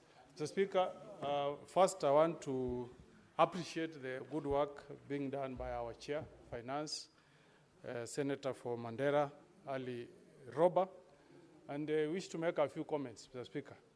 First, for some of us who come from counties that were privileged to get the county aggregated industrial parks, we are happy that we are sending money to our counties that will jumpstart the construction of these county aggregated industrial parks. But, Mr. Speaker, this dream will never be realized unless we have fiscal responsibility from our counties. Because I've had the privilege of going around as a member of a committee. And you will find, Mr. Speaker, that there are counties that have made very good progress in construction of these industrial parks, while some are lagging behind. And, you know, Mr. Speaker, there is no explanation other than attributing it to the effective management of our counties. Especially for my county, I'm happy to tell my people of Nyamira that we are now sending 52 million shillings to Nyamira. And I hope that the construction that is ongoing at Sironga will now pick up at a better pace than what we have seen before. Because we want these parks to be finalized and people start utilizing them so that we can see transformation. Otherwise, if we have them on paper, we are talking about county aggregated industrial parks, but we are seeing nothing, that adds no value to our people, Mr. Speaker. So I hope that our counties are going to make good use of the money that is being sent to our counties so that we can see progress, good progress, in the construction of these industrial parks. Curse be you, if you are a governor who receives money that is meant to transform our lives, and you divert it to your pocket. And I'm asking also, Mr. Speaker, the watchdog bodies like EACC and DCI to be on the watch out. Because, Mr. Speaker, what happens is the moment this money hits some of our counties, those who have a very good appetite for public money will start announcing that money has come and it gets diverted. Second, Mr. Speaker, on this idea of community health promoters, I fully associate myself with the sentiments that have been made by colleague senators who have spoken before me. Let us not dehumanize people who are trying to assist the sickly in our society. There are people who have told me, Mr. Speaker, that they have not been paid their paltry 2,500 for the last 6 months. I mean, how unfair can we be? As senators and other state officers, we receive our salaries timely, every month. If you are in arrears, it will not be, it can't exceed five days, Senator Khalwale. But from my county of Kakamega, from my county of Nyamira, I don't know about Kakamega. You have community health promoters who wait for their arrears for 5-6 months. We are being very unfair. And I'm told this is happening in all counties, not just in Nyamira. This is something that we can never be proud of. And I'm hoping that we can find a solution, even if it's taking us to a classroom and we brainstorm and get a solution. We are not being fair to these Kenyans who have put their lives on the line to serve the sick, the needy in society. Their contribution does not deserve the mistreatment they are getting. They should be getting their stipend monthly. And you know, when we were passing this law, I remember last time we said, this idea of making people to be casuals, we should even have them absorbed on contractual basis so that they can earn a salary every month. Otherwise, if you are not appreciating their service, why keep them? Because if you are appreciating the service you are getting from these community health promoters, Mr. Speaker, we should be paying them monthly. We know them, we live with them in our villages, where we come from our counties. We really need to do better. Doctors, Galwale, it's now becoming a ritual. Every day, people who are supposed to be in our health centers, in our hospitals, are outside here picketing. On a simple matter of just absorbing them to be permanent and pensionable. And you look at the statistics, Mr. Speaker, we don't have enough professionals in that field. They are not there. Every day, I mean, for how long will this continue? And we are the people's representative. That's why they come here every day. Ask yourself, why have they not gone to the bus stop to picket there? They come picketing here because they know that the people's representative can find a solution. These guys are from our counties. We cannot allow this to happen, Mr. Speaker. There is a time in the last parliament we summoned, when we had a problem in the security sector, we summoned the DCI here, we summoned the IG, you remember? They all came here. We need to summon everybody in the health sector, Mr. Speaker, so that they tell us once and for all, what do they want us to do so that we get a solution for these doctors, nurses, and the likes. We can't continue this way, Mr. Speaker. We must get a solution. And Mr. Speaker, in conclusion, I want to emphasize on fiscal responsibility. You know, Majority Leader, even if we, every month or every year, we sit here and disburse money to counties, unless we deal with the issue of money that ends up in people's pockets, we will never transform the lives of the people we represent, Mr. Speaker. As long as we are converting counties to be employment bureaus, we'll never, Mr. Speaker, transform the lives of the people we represent, Mr. Speaker. My neighbor, I heard you welcoming students from Tengecha.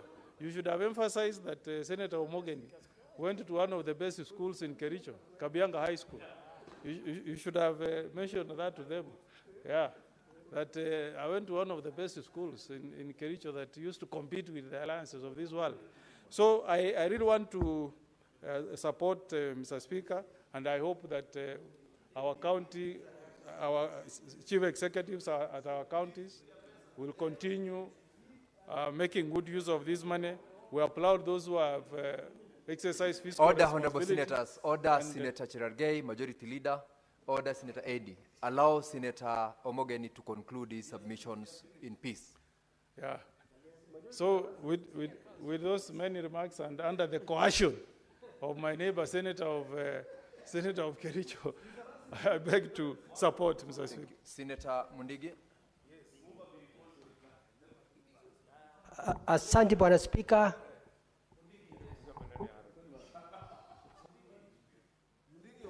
Order, Senator Aaron Cheruiyot. Allow Senator Mundigi to be heard in silence. Asante Bwana Spika kwa kunipa ruhusa kuchangia mjadala ambayo unaendelea mambo ya pesa. Naunga mkono, lakini ningetaka tuweze kusaidia counties kwa sababu siko na shinda juu ya hela, juu ya health promoters na mambo ya madaktari na mambo ya visile vitu zingine kama mambo ya manji. Kama nafurahia kwa sababu kama kwa hii mgao ya pesa Embu County inapata milioni 279. Mambo ya upande ya Ndaninda watapata milioni 400, na pia health promoters na pia madaktari yote nakuja hiyo pesa. Lakini ningeomba tuweze kufuatilia na kusaidia kwa sababu mara mingi county zinateseka kwa sababu kila kitu yote inaonekana kama magavana wafanyi kazi. Ningeomba wakati ule mwingine tukiongea mambo ya pesa, ningeomba mwenyekiti wa pesa katika Senate awe mara mingi tukipitisha au akiongea na Treasury ndio magavana wao wakipata pesa. Nikimalizia Bwana Speaker, naomba hata ile mgao ya pesa itakuja katika ile tunataka kuona kama counties zitapata pesa nyingi. ningeomba kaunti zote siwe tukienda kupitisha, kila kaunti ipate bilioni 6 ndio magavana waweze kusaidia counties juu ya devolution, juu ya department zile zingine. Kwa hiyo Bwana Spika, mimi naunga mkono, lakini mpaka Treasury iweze kuheshimu Senate na ndio Senate iweze kuheshimika katika maslahi. Kwa hivyo mimi kiwa Senator wa Embu County naunga mkono. Asante Bwana Spika. Thank you, Senator Olekina Ledama.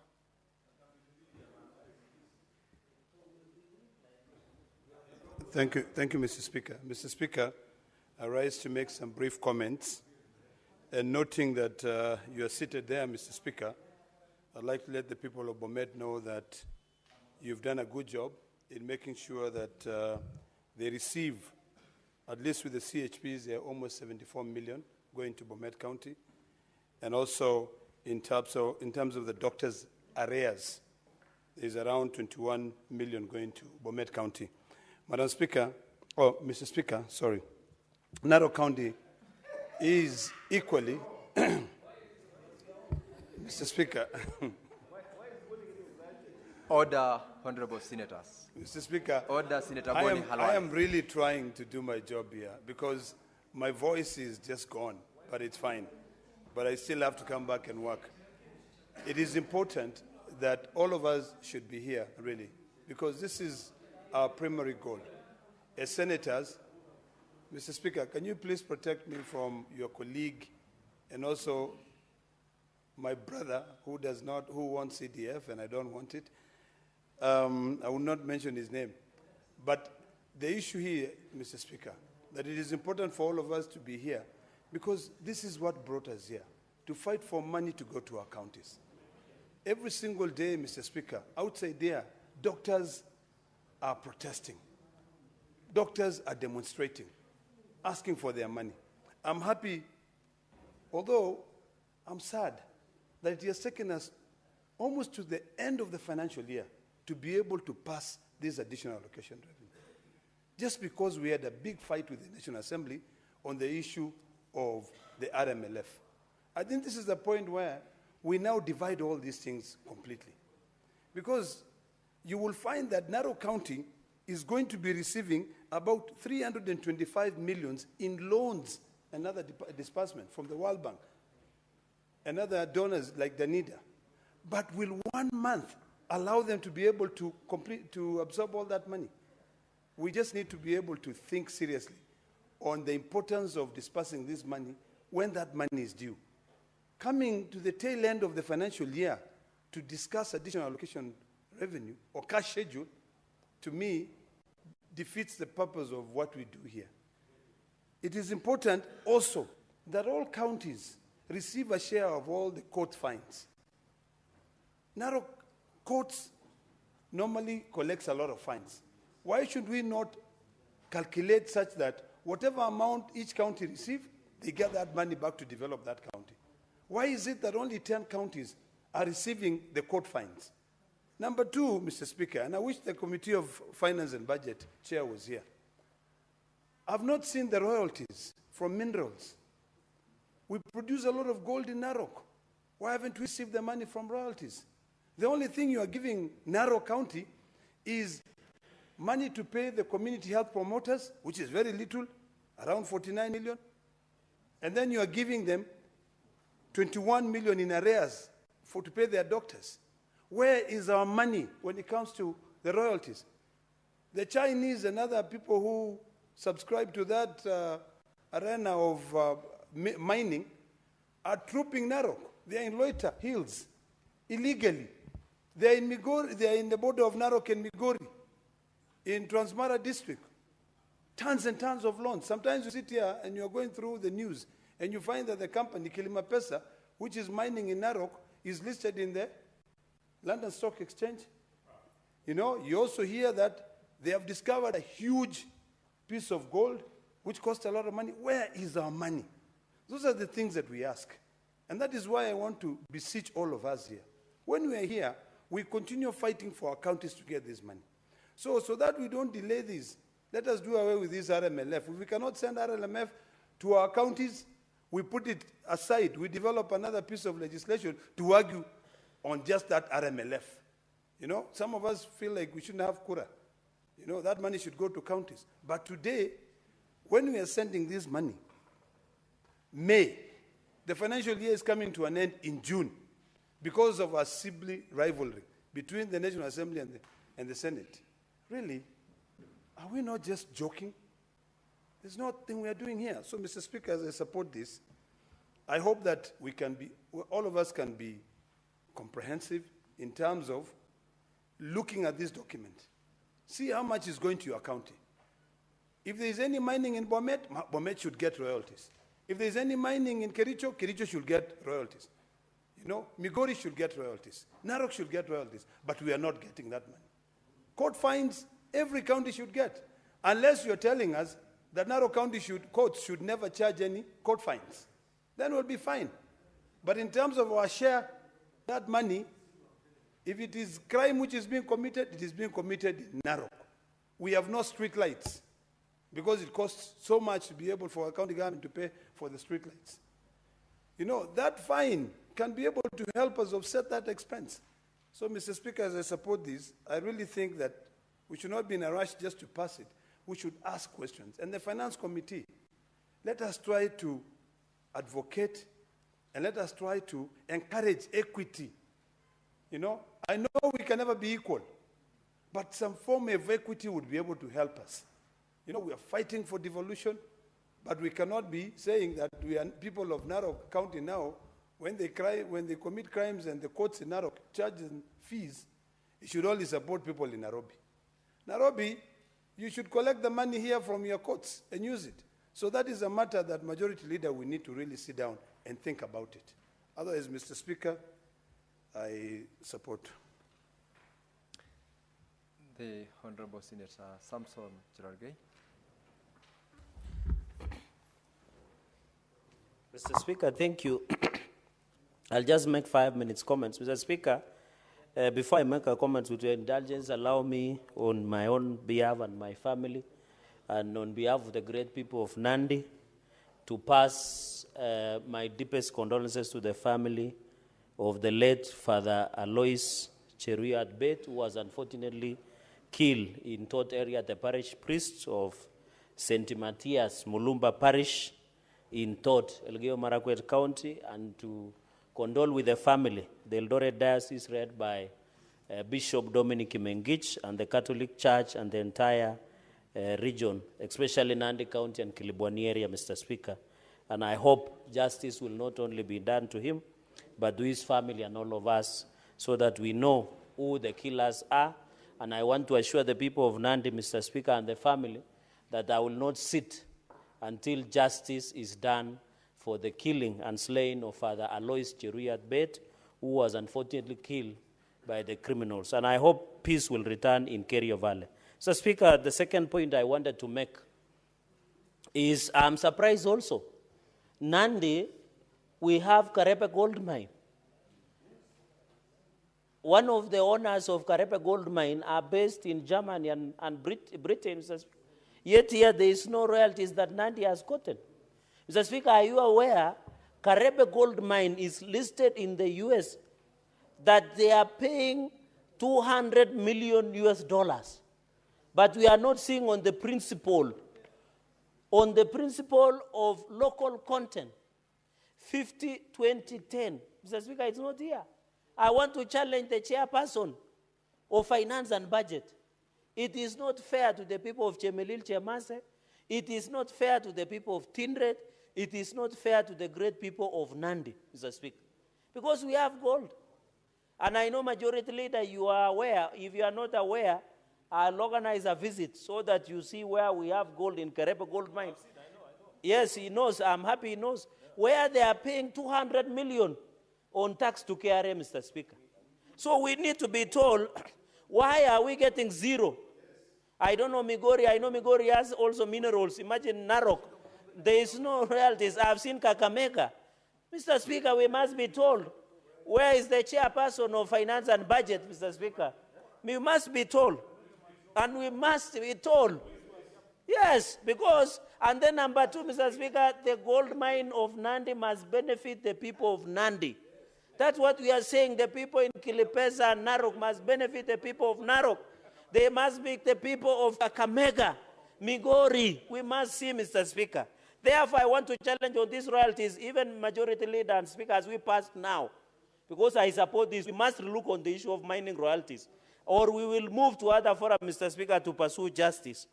Mr. Speaker, on the issue of court fines, why would you fine people in Kapsabet and give to Nairobi? We are not being fair, Mr. Speaker. Let the court fines that we get in Nandi be used in Nandi, in Nyamira. Let the people in Nairobi use their own court fines to do their own things, Mr. Speaker, because we cannot be getting zero, Mr. Speaker. Number 4, Mr. Speaker, please, for the first time, I can agree Sifuna to inform me. Senator Cherargei, the chair has not allowed Senator Sifuna to inform you. Now that you want to allow him to inform you, Senator Sifuna, proceed to inform Senator Cherargei. Honorable Speaker, I just wanted to inform the Senator of Nandi that the people of Nairobi do not get an allocation for court fines imposed in Nandi. If you look at the schedule here, every county has a specified figure for the amount that comes from the national government that is collected as court fines in the specific county. So please don't make it appear.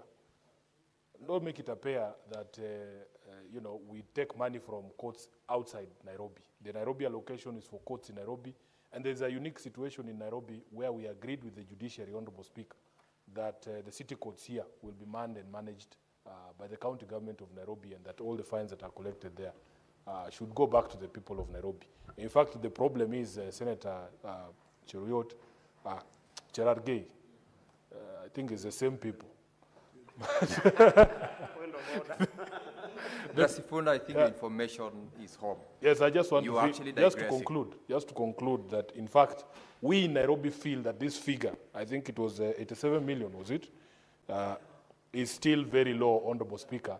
If you put into perspective the number of times Nairobians are arrested and harassed and taken to court by the Nairobi City Council county askaris.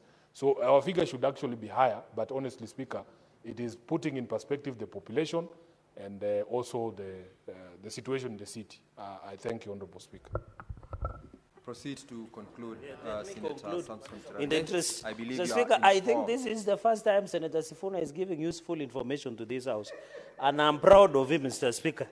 Mr. Speaker, I'm appreciating you. I'm appreciating you. Mr. Speaker, that is why I'm saying this is. It's useful. Senator Cherargei, you allowed Senator Sifuna to inform you. Yes, which I've said is useful information. You are actually almost being disorderly by making reference to the fact that it is the first time that is giving any useful information. It is appropriate that you acknowledge and... Let me, Mr. Speaker, with your indulgence, this is one of the rare occasions that I've gotten useful information from Senator Sifuna, and I hope he keeps at the good spirit, Mr. Speaker. Mr. Speaker, number 3, number 4, and final is on salary. I want to agree with my colleagues, Mr. Speaker, and I said before when you gave me a chance, why do you allow these UHC staff to demonstrate daily? Why don't majority leader and minority leader, you have led us even last week with consultation of former Prime Minister, Mr. Speaker. Why don't you call to order and committee of the whole? CS of Health and Ministry, COG, and stakeholders of UHC, you call through the powers, and we sit here, the whole House, and resolve this UHC. This is the legacy of so for the man, Mr. Speaker. I want to challenge the leadership of this House, led by Senator Sifuna, Senator Wambua, Senator Cheruyot. Please call a whole House, and we resolve this issue of UHC. Mr. Speaker, we are tired. We are tired, Mr. Speaker. What's your point of order, Majority Leader?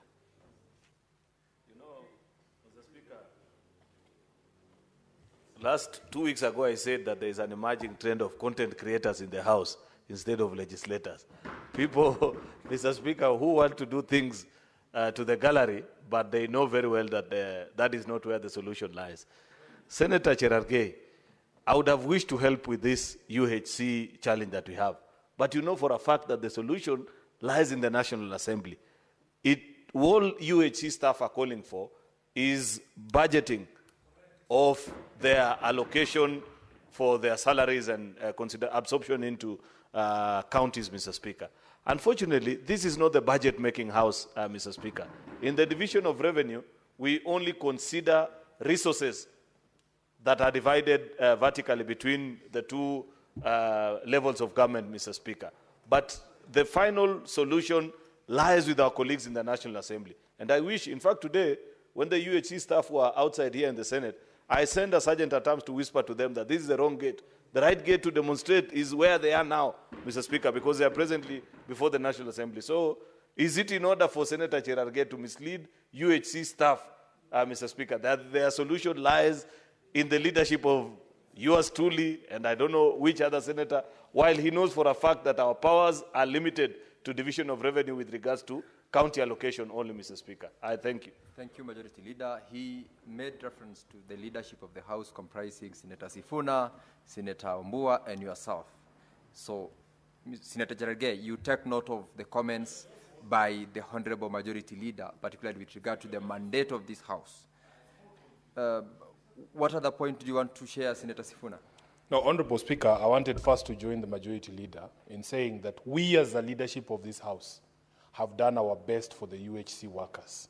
The stage at which we are right now, it's not about stories, it's not about petitions. They want money. Money to be allocated from the budget for their absorption on permanent and pensionable basis. Honorable Speaker, I must say, I was very offended that the person who's responsible for that, the chairperson of the Budget Committee, while at a church on Sunday in Nairobi, instead of telling the UHC workers how much money he has put in the budget, he attacks Sifuna for being the person championing the UHC staff workers. So as a House, the leadership here, we have done our best. Let the chairperson of budget, the member of parliament for Alego, put money for UHC workers, and I want to Senator Sifuna, encourage them. I want to stop you there. Yeah. You are already making reference to a member of parliament who is not available in this House. No, I just wanted to send the UHC workers to the right. Your point. You've made just your a point. moment, Honorable Speaker. Take your seat, Senator Sifuna. Take your seat. Honorable Speaker, just let me Take conclude. Your seat, let me just You've conclude. made your point. Take Just your a small point. Just a small Senator point, Speaker. Sifuna, take your seat. Speaker, just a small point. Take your seat, I Senator wanted Sifuna. the UHC workers to know that as SG of ODM, I have Honorable Atandi's number. And I want them to be the ones, the messages they are sending to us in this House should be directed to Senator Honorable Atandi. That's all. That point is made. Thank you, Chair. Senator Sifuna, take your seat. Senator Cherargei, conclude as you also correct the position that you made as regards the leadership of this House. Mr. Speaker, let me, there is the principle of constitution. When you read the fourth schedule, Mr. Speaker, county health services is devolved. So I want to ask the majority leader to carry Constitution of Kenya 2010 closely and read Article 10 and Part 2 on the fourth schedule, Mr. Speaker. What I was saying, they should provide leadership because National Assembly has scarcity of leadership. That's what I was requesting. Was it too much to ask, Senator Sifuna? Yes, and in fact, Sifuna, you should call Atandi to order because he's your member of ODM and tell him to allocate. That is what I was requesting, Mr. Speaker. I didn't request a lot. I know the chairperson of health, Senator Mandago.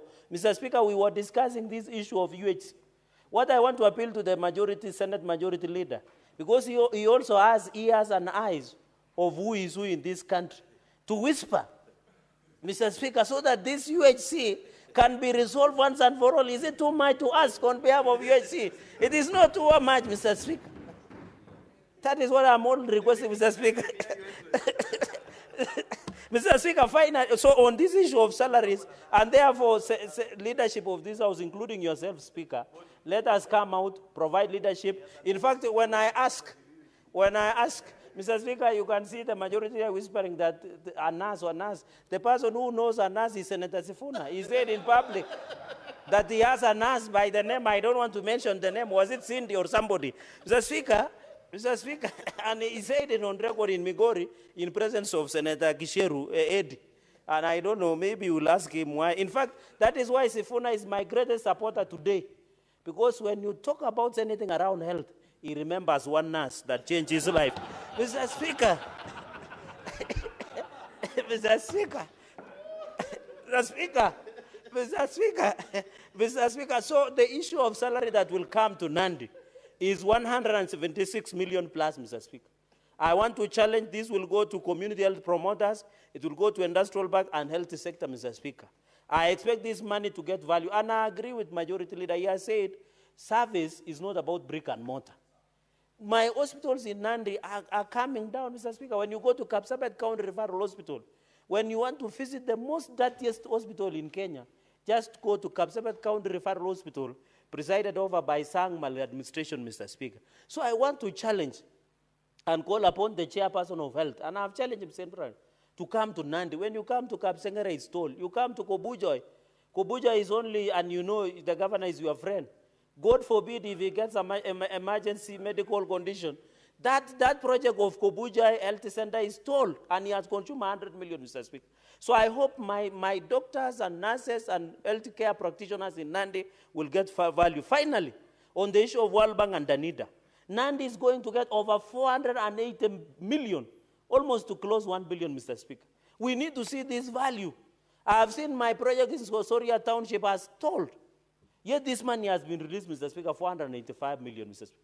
When you see the footpaths that were contracted by county government of Nandi, the footpath that he contracted, Governor Sang, Mr. Speaker, cannot even be used by 2 dogs because it is too narrow.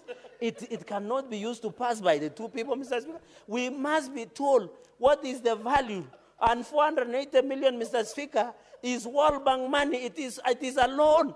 It is not a gift. It is not sadaka, Mr. Speaker. It is money meant to transform the lives of the people of Nandi. So this 485 million, Mr. Speaker, must give value to the great people of Nandi. With those many remarks, Mr. Speaker, I beg to support and let us vote, but I want to call upon the Finance and Budget Committee, let us sit on royalties and the issue of court fines. With those many remarks, Mr. Speaker, I beg to support and let us vote. Senator Eddie Okech.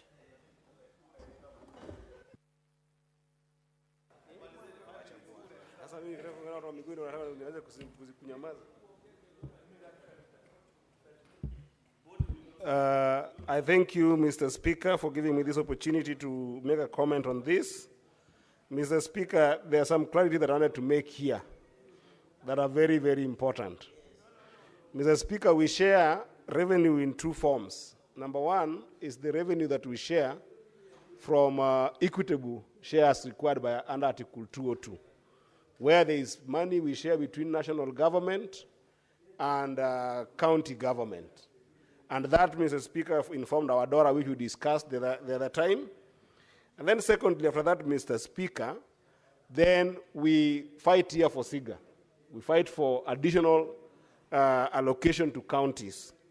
Now, Mr. Speaker, that additional allocation to counties, the way it happens is that there are 4 areas where this money comes from. One has been contentious, and I'll go back to it because my chair has been implicated in this, and I need to explain to the House why it was important for the chair, perhaps not to put it on his talking notes. So number 1, Mr. Speaker, the counties must note that as a House, we fought for this actually and ensured that out of what national government gets as its share, under Article 202.2, they can put additional money to counties, and that additional money to counties in total, we are sending to counties 8.4 billion out of the additional shares from national government. Apart from that, we then have additional allocation from unconditional allocation from court fines. That would mean monies that come as a result of offenses that people have violated of respective county laws.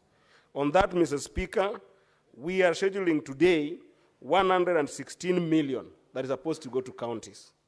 Then lastly, Mr. Speaker, there is the issue of those additional allocations that come from loans that we get as a country, as well as grants that we get from other development partners as a country.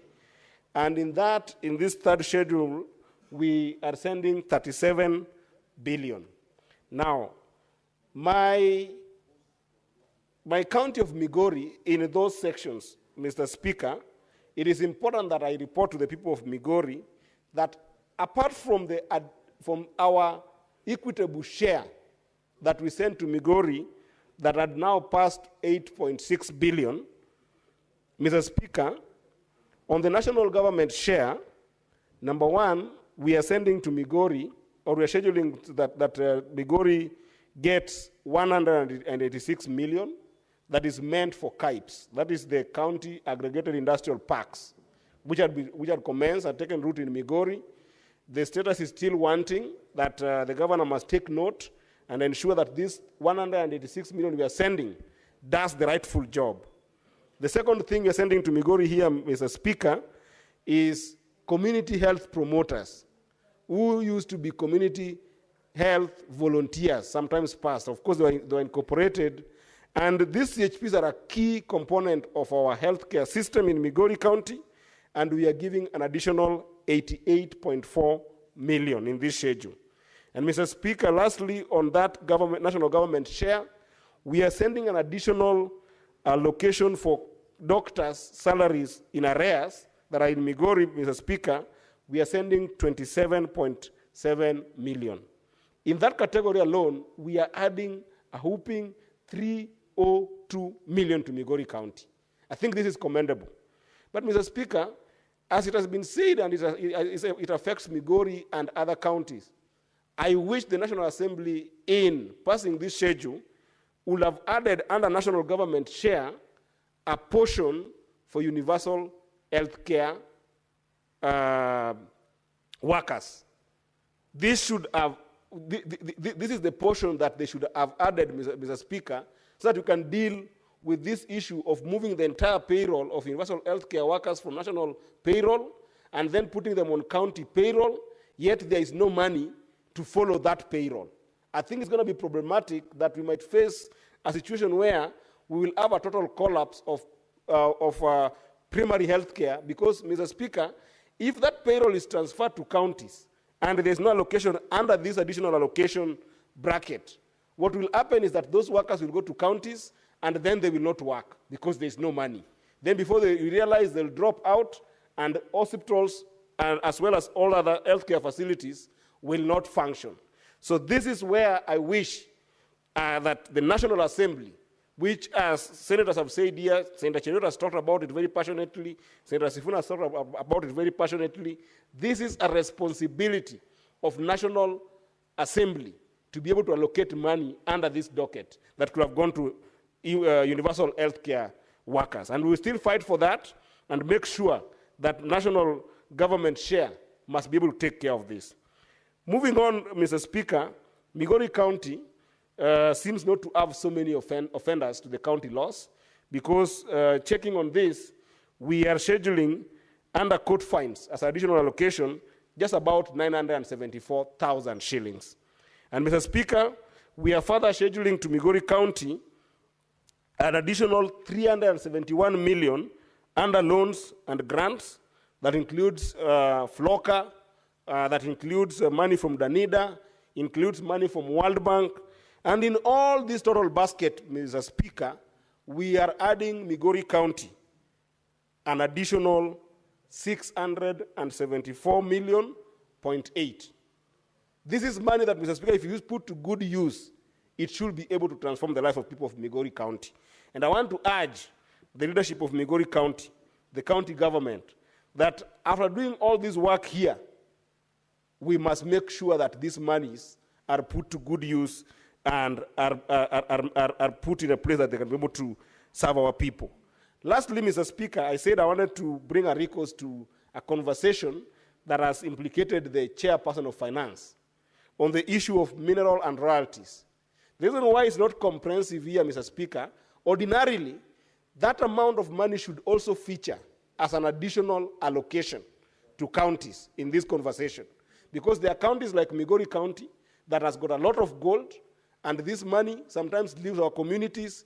It doesn't go back to Nyatike, it doesn't go to Osiri Matanda, it doesn't go to Masara. And even now, Mr. Speaker, if you look at Keancha, today you will see an emerging mining population in Keancha bigger than some quarters that have been known for mining. So the mineral royalties must go back to our counties. But I wanted to say that the reason why perhaps my leader in the Finance and Budget Committee did not talk about this, and perhaps it didn't come to this, is because, Mr. Speaker, the mineral royalties is guided. Your point of order, Senator Mandago. Yes, Senator Eddie, take your seat. I'd like Senator Eddie to clarify. I've just had a statement. I thought, you know, this English is also sometimes very confusing, Honorable Speaker. In his statement on minerals, he said that the chair of finance is implicated.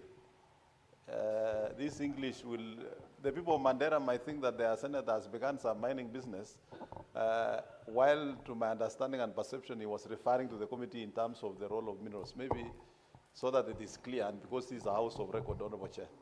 Senator Gasheru, proceed to make that clarification for the comfort Yes, of Mr. Speaker, it is 4:51, and Senator Mandago has just walked in.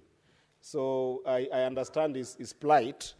I said that when one of the senators was speaking here, he accused the chair of Finance and Budget for not fighting for the inclusion of mineral royalties in this disbursement schedule as an additional allocation, which is true, but I was trying to give clarity of why that did not feature here. So that's where I was going, and next time try to come to the House early, Senator Mandago. So, Mr. Speaker, what's happening is that the mineral royalties is guided by the Mining Act of 2016, and that particular allocation is actually under Section 181 of the Mineral Act. That Mineral Act is further guided, Mr. Speaker, by the Mineral Royalty Sharing Regulations of 2023, which actually passed also through this House, Mr. Speaker. And if you further look at the PFM Act, Mr. Speaker, you'll see that the PFM Act under Section 28 requires that mineral royalties after the collection are first of all put into a mineral royalties collection account, which then, under Section 75 of the PFM Act, that collection account then must then be transferred to the consolidated fund account. Now, where does the sharing element come into? Under those regulations, Mr. Speaker, if you look at Section 5 of those regulations, and I'll read it word to word, it says that the accounting officer of the State Department shall prepare and submit to the National Treasury by the 15th day after every quarter a schedule of royalties on the amount. One, of the royalties received from holders of mineral rights, and then two, what amount out of those are due to the national government, and then are due to the county governments, and those that are due to the communities respectively. I don't want to bore you with much, but it goes actually further to share the apportionment in terms of percentages that must go to national government, county governments, as well as local communities. So that schedule is actually already there, and it is established by law and subsequent regulations. So it is not that the chair of finance wasn't aware of this. We conversed on this. The chair of finance is quite well informed. I am well informed as a member of that finance and budget committee. Senator Boni Alori is just as well informed, and all the members of that committee are quite well informed. It's only that schedule is already prescribed for by law, and that's why it did not feature on this.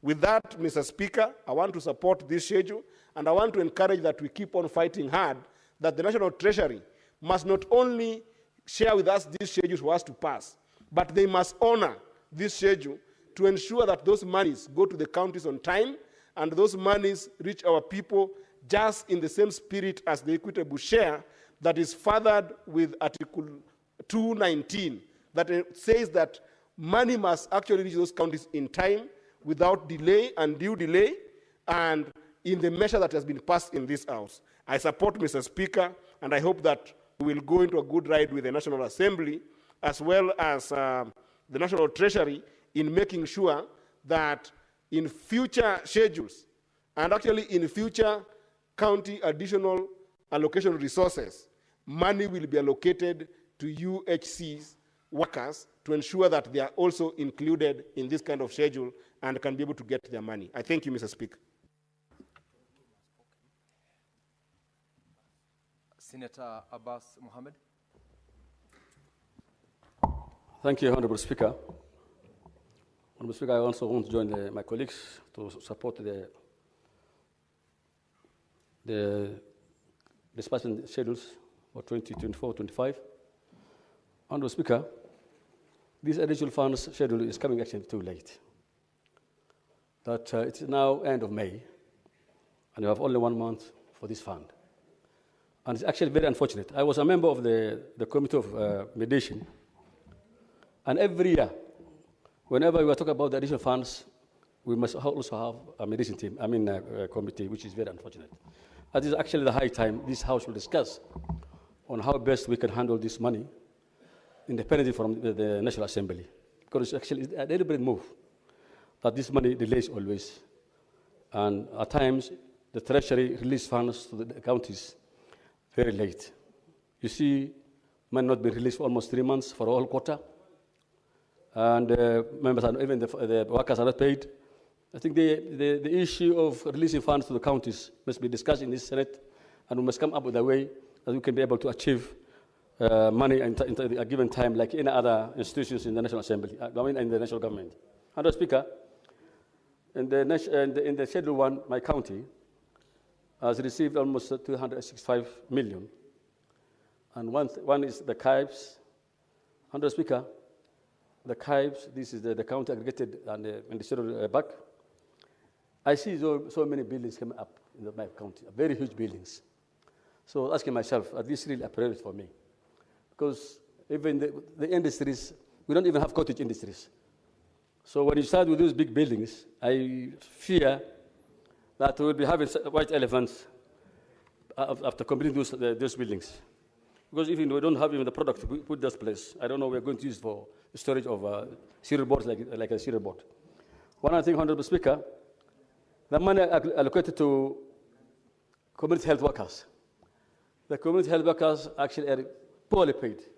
It's just a small token of 5,000 shillings per month. And even that 5,000 is not being received on time. These people are doing a very important work, especially like my area is about 56,000 square kilometers. Then somebody is being told, go and do some work. There's no transport. There's no other support.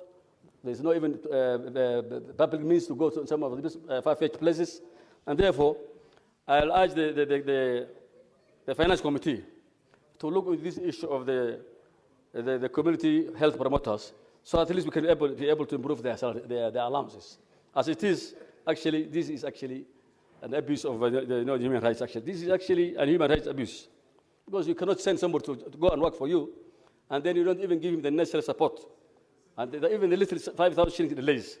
So I think we need to have, as you know, an outstanding salary payment or allowance payment for these members of the health promoters. Mr. Speaker, on the doctor's salaries, actually, as already said by some of my colleagues, it's very unfortunate. Every morning we're hearing people, doctors wearing uniform, loitering in the streets, making noise. This is actually unprofessional. And that's not happening in this country. These are not hawkers. These are people who have been gone to school for almost 7 years. Who want to do all the siding and then going to one of the best brains in this country. And then they walk in the streets every day demand for their rights. This should not be happening anymore. This Senate has to intervene and come up with a way where these doctors can be helped. Especially the UHCs are not only doctors. There are nurses there, there are health technicians of all sorts of cadre. And therefore, we must come with a solution to this problem. And this must come to an end. Finally, Madam Honorable Speaker, I will ask the Committee of Finance also. If you go to our counties, the ECDs, this is actually the early childhood. Don't have any money that has been allocated to them. They are at the mercy of the counties. The counties, and these are actually the people that we need to depend in the future. These are young kids that are coming up. They have no proper classes. They have no materials. They have no even desks. Some of them, like my place, kids are sitting down. The classes are actually overcrowded. And therefore, there is no allocation of funds for ECDs. I think that the additional funds shall have also ECDs money for the ECD classes and students, so that at least we can have a better environment for the learning of those young girls and boys that are upcoming Kenyans tomorrow, who will be the future doctors and everybody. For the court fines, Honorable Speaker, I think this is not fair. Every county must get the realities of the court fines. Because I know in Nairobi, Every Kenyan comes here for the High Court or appeal court, and they come from all corners of Kenya. So the money should not only go to Nairobi or a few counties. The money must come to all counties, however little it's going to be. Finally, Honorable Speaker, the money from donors. There's a lot of money coming from donors. My county now is receiving 1.7 billion shillings. 1.7 billion is actually a lot of money. And it has been coming there even previous years. But unfortunately, what you see on the ground is just too little. Just too little, Honorable Speaker. For the issue of the health, I think the SHA issue has now improved the collections of the institutions like the dispensaries, the health centers. But the problem is this SHA problem, there is no proper accountability. The money is being used at the source.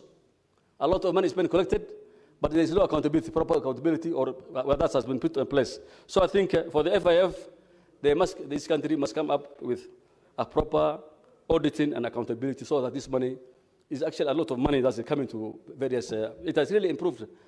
The health centers, the dispensaries are now receiving a lot of money, but that money is actually not prudently used, and I'm worried that this money is going to be lost. If there will be no accountability. Honorable Speaker, finally, one thing I want to say is that we will not be every day crying like young babies here. That money must be allocated to the counties, and we will say the treasury must have a section for the counties, so at least they can have an independent institution that will take care of their funding and their budgets. With those few remarks, I beg to support it. Finally, Senator Boni Halwale. Thank you, Mr. Speaker. Mr. Speaker, two general comments.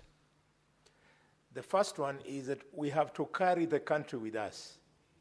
There is so much arrogance amongst governors who think that this money can just find its way in the county revenue fund without the legislation we are doing now. So we want the countryside, the people to whom lies are sold by these governors, to hear what we are doing this afternoon is one, in the year 2024, 2025, when we shared money between the national government and the county governments, there was a balance which senators have been pushing the national government, and that balance is called an additional money from shareable revenue of the government that we are adding counties. The second one, in this particular bill, Mr. Speaker, let members of the public understand. In there, we have money which we are supposed to be given as counties, proceeds of payments made at our law courts. Then in there, Mr. Speaker, let members of the public know that depending on counties that do mining of various minerals, also this bill ensures that that money, royalty, is taken to the people through their governors. And finally, but not least, this bill is ensuring that the loans and grants from the World Bank, from IDA, from FLOGA, and other international communities, the National Treasury is now sharing with each county. That is the first general comment. The second general comment, which is important, Mr. Speaker, is I must apologize that we want to pass this quickly. Not because it is not important, but because we have run out of time. We have run out of time because governors and members of the National Assembly have taken each other to court. An amount meant for road maintenance levy, we were forced to remove from this bill, otherwise we would not have realized it this financial year. So because we have come to the end of the financial year, we've left that out and we are releasing this money, and I want to appeal to governors and members of the National Assembly in our counties. When it is about sharing contracts and tenders, governors and MPs are friends. When it is about hurling insults at senators, weak house, whatnot, governors and members of the National Assembly are friends. But when it comes to people's issue, 10.5 billion shillings to be released to maintain roads in our counties, all of a sudden, governors and members of the National Assembly don't want to agree. I want to appeal to the President of the Republic of Kenya and party leader of UDA. You have a strong 158 members in that National Assembly. And Raila Odinga, former Prime Minister, you have another 88 members of Parliament in that National Assembly. What stops the two of you? Having agreed at the top about broad-based government, what stops you from whipping these MPs so that they withdraw these little cases they have in court that delay members of the public to enjoy good, fitter roads? And now, Mr. Speaker, let me come to the specifics of this bill. The people of Kakamega, arising from what I've said above, I want you to know today that Fernandes Barasa Odinga will receive 711,709,892 shillings because of this industry. I therefore, Mr. Speaker, want to appeal to the doctors of Kakamega. You are owed salary arrears. In this bill, there is 44,529,977 shillings. Doctors of Kakamega, please, these millions, next week, Barasa should pay you these arrears. If he doesn't, I will come and lead you to the office of the governor and we throw him out until he has paid you, is when he'll understand that we are not playing games in Nairobi, Mr. Speaker. Secondly, I want to appeal for calm amongst the community health promoters of Kakamega. In this bill, we have brought home 127,500,000 shillings. Mr. Speaker, I'm appealing to all the community health promoters from Likuyani to Lugari to Malava to Nabaholo to Shinyalu to Ikolomani to Lurambi to Mumiasi East to Matungu to Mumiasi West to Butere and Huisero. All of you, next week, take the nearest border, go to the governor's office, you'll find me there. He must pay you this money. It is there. If we don't force him, the theft he used to practice in Ketrako, he has exported it to Kakamega. He will chew this money, you will have nothing to eat. Mr. Speaker, because of this bill... What's your point of order, Senator Faki? Mr. Speaker, sir, I don't like to interrupt a colleague in his thoughts and presentation in this House. But I had, if I'm correct, I heard Senator Khalwale saying that the theft at Kentraco, and that is his casting aspersions on the person of the governor of Kakamega. And I don't think that is right, because there have been no accusations leveled against that governor in this House to warrant such blatant attack and violation of our standing orders. Thank you, Mr. Speaker. Senator Boni Halwale, you are a senior member of this House. Exactly. I'd like to remind you about the provisions of Standing Order 121. Exactly, Mr. Speaker. Mr. Speaker, it is in fact because of that seniority. The chair is not yet done. Eddie, Senator Barasa's papi. Senator We are talking about the people of Kakamega. Senator Halwale, order, Senator Halwale. Speaker, sir, it is because of that seniority that I want to appeal to the distinguished senator from Mombasa. I'll deal with your point of order. Let me finish with that one. Proceed, Senator Halwale. And Thank you, Mr. Speaker. I indicated to you that the chair was not done in directing you to the provisions of Standing Order 105 and Yes. 121 Yes. with regards to the nature of statements you can make and also the order in this House. As you do that, remember that particular provision of the standing orders. And the chair is aware that you are a senior member of this House, and I will not hesitate, by the way, to apply the provisions of this. Thank you, Mr. Speaker. Mr. Speaker, indeed, it is because of the seniority that you are alluding to that I would like to appeal to my younger brother, who is my junior in this parliament by many years, that I'm alive to that fact. It is because of the ongoing case of 18 billion of Ketraco, for which the governor was arrested by EACC, that I've opened my mouth. And therefore, if you had challenged me, Mr. Speaker, why don't you keep your cool? If you had challenged me to then substantiate, I would have substantiated using that case. Mr. Speaker, sir, I want to use this opportunity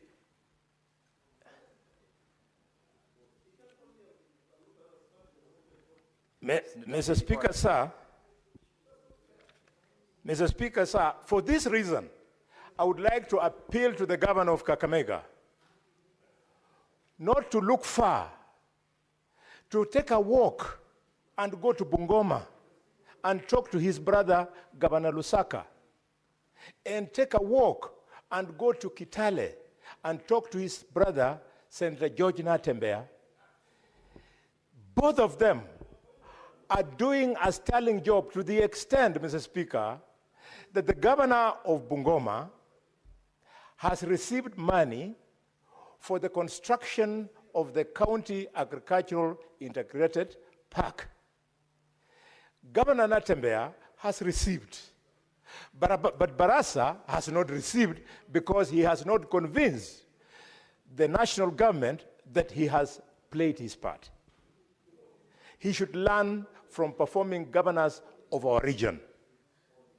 Mr. Speaker, having said that, I want to speak to the issue of court fines. It's very unfortunate, Minister John Madi, you have signed this schedule. You have declared that Kakamega does not deserve even a single shilling from court fines. And you know that in a county of 2.5 million people, Kakamega, these cases go on all the time. Where is the reimbursement for Kakamega from the National Treasury, CS Mbadi? It is because of this, Mr. Speaker, that I want to draw the attention of members to the fact that this little money they are dispersing here to us is a sweetener. There is no audit to tell us how much money was collected in the whole country. This is arbitrary. In fact, this is the budgeted corruption that members of the public have been pushing on social media and other forums. Yes, I would like to be informed by the Senator of Kitui. Senator Boni, Halwale. I haven't heard Senator Wambua requesting that the chair allows. I'm sorry. Yes. Mr. Speaker, I proceed. Mr. Speaker, because these funds have not been audited, we don't know what it is that we deserve from the consolidated fund.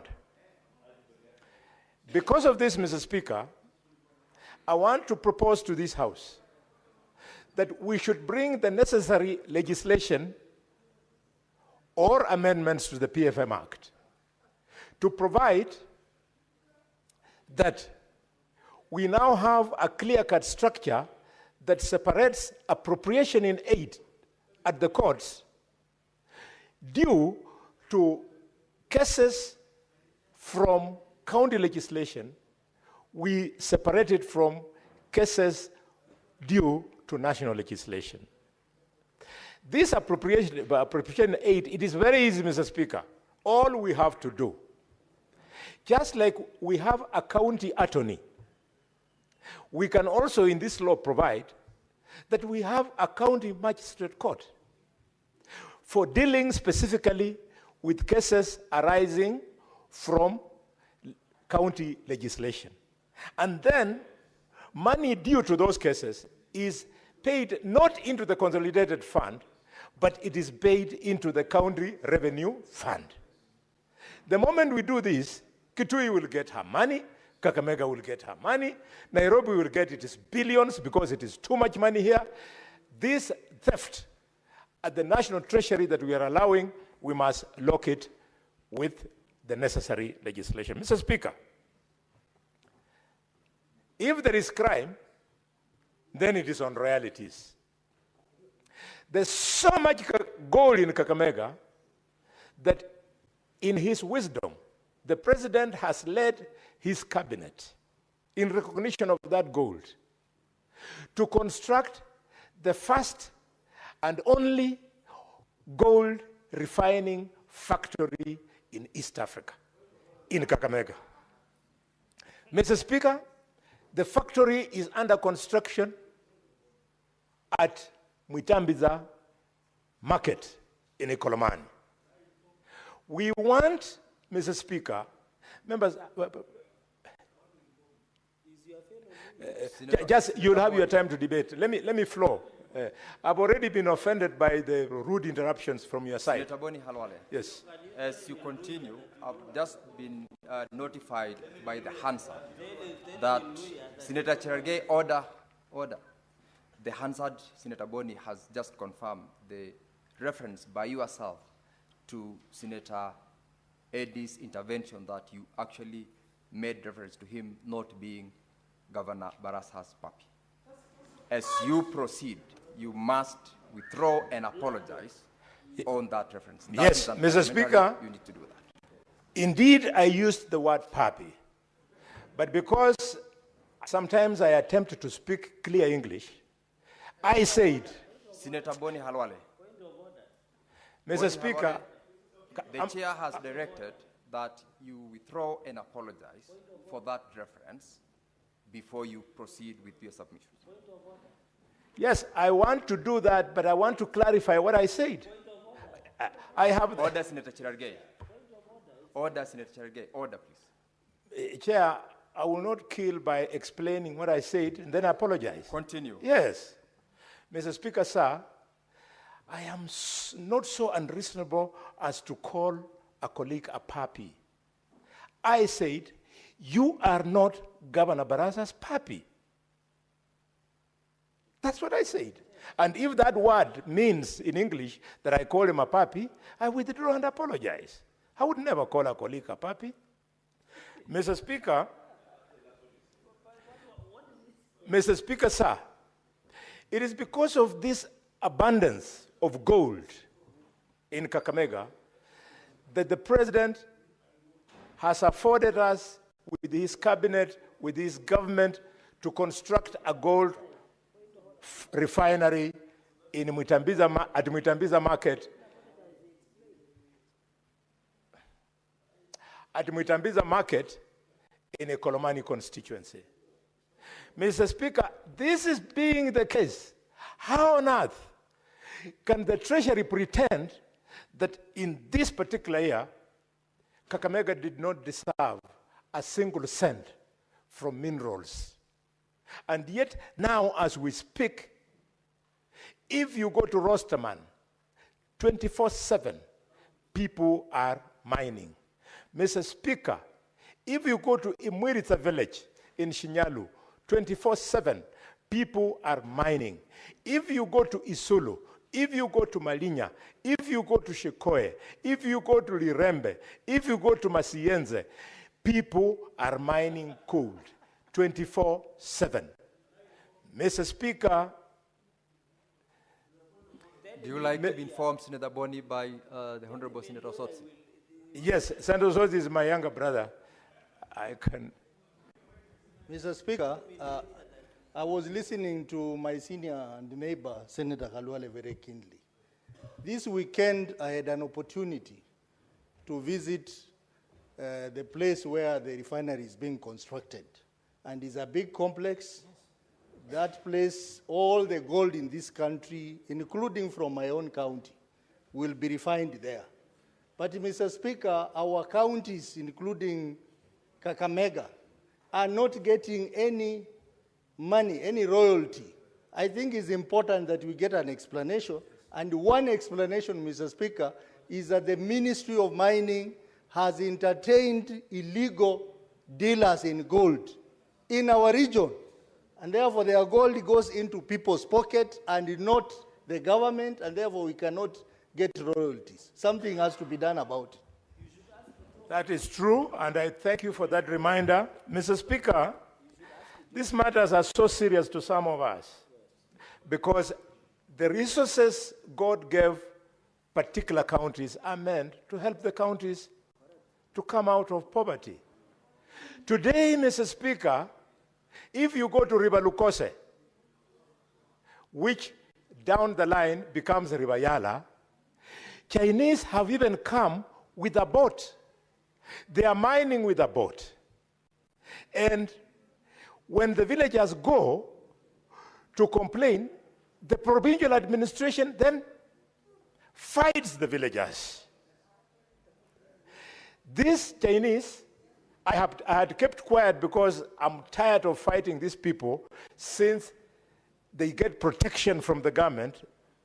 Armed AP police are there. Mr. Speaker,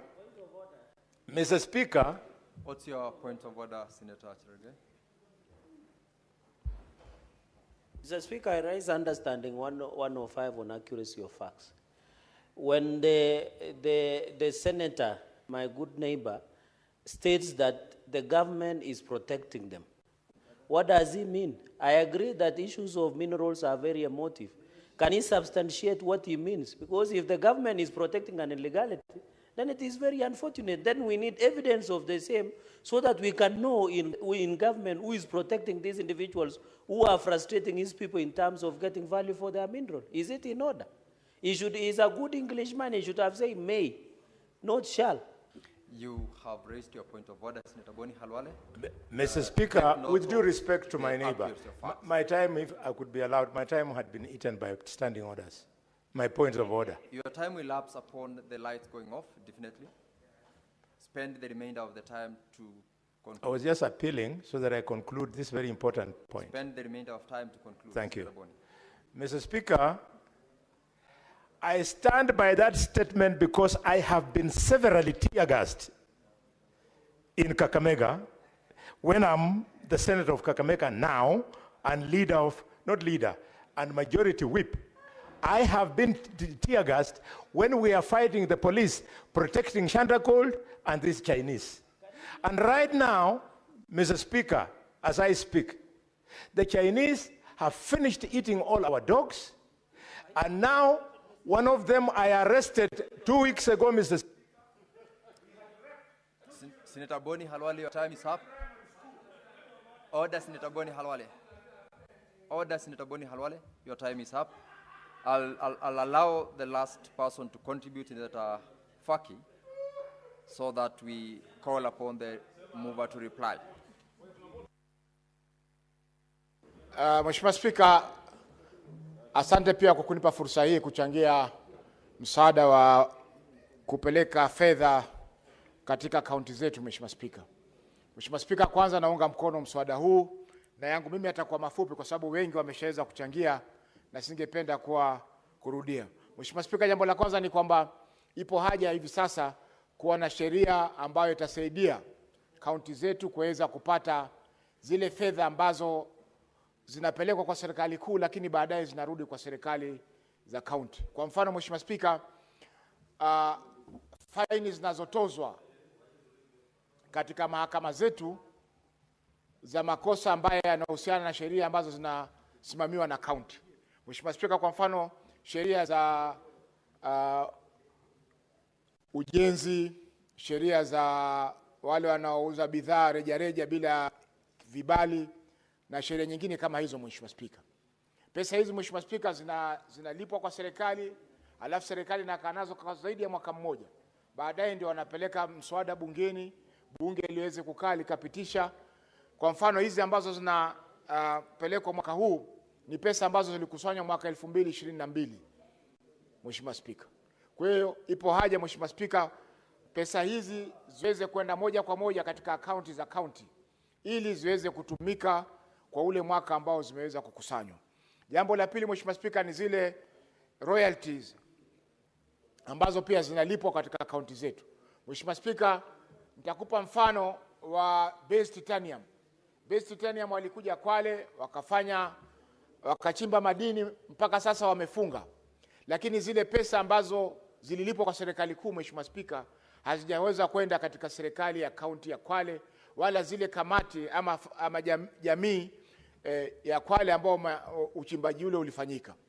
Mheshimiwa Spika, kwa sasa nafikiri kaunti ya Kwale inadai karibu bilioni 1, pesa ambazo ni royalties ambazo ziliingia kwa serikali kuu lakini hazijalipwa kwa serikali ya kaunti ya Kwale. Vile vile karibu shilingi milioni 700 zinahitajika kulipwa kwa komiti zile za maeneo yale ambao uchimbaji ulikuwa unaendelea, lakini pia hizo, Mheshimiwa Spika, bado hazijaweza kulipwa na serikali kuu. Kwa hiyo Mheshimiwa Spika, hizi fedha pia za royalties tunapendekeza katika mswada wetu ambao tutaleta marekebisho ya sheria ya uchimbaji wa madini, kwamba zile pesa ambazo zinaingia za royalties serikali wapokee zake kando, serikali kuu na serikali ya kaunti, na zile jamii ambazo zinaathirika ziweze kupokea zake mbali na zile ambazo zinakwenda kwa serikali kuu. Kwa hiyo mengi, Mheshimiwa Spika, na asante kwa kunipa fursa hii.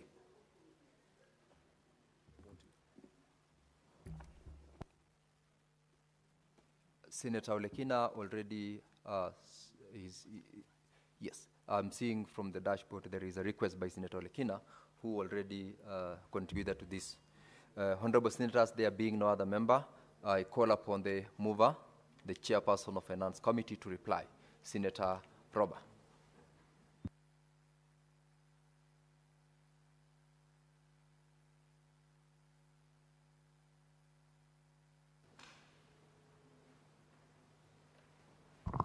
Thank you very much, Honorable Speaker.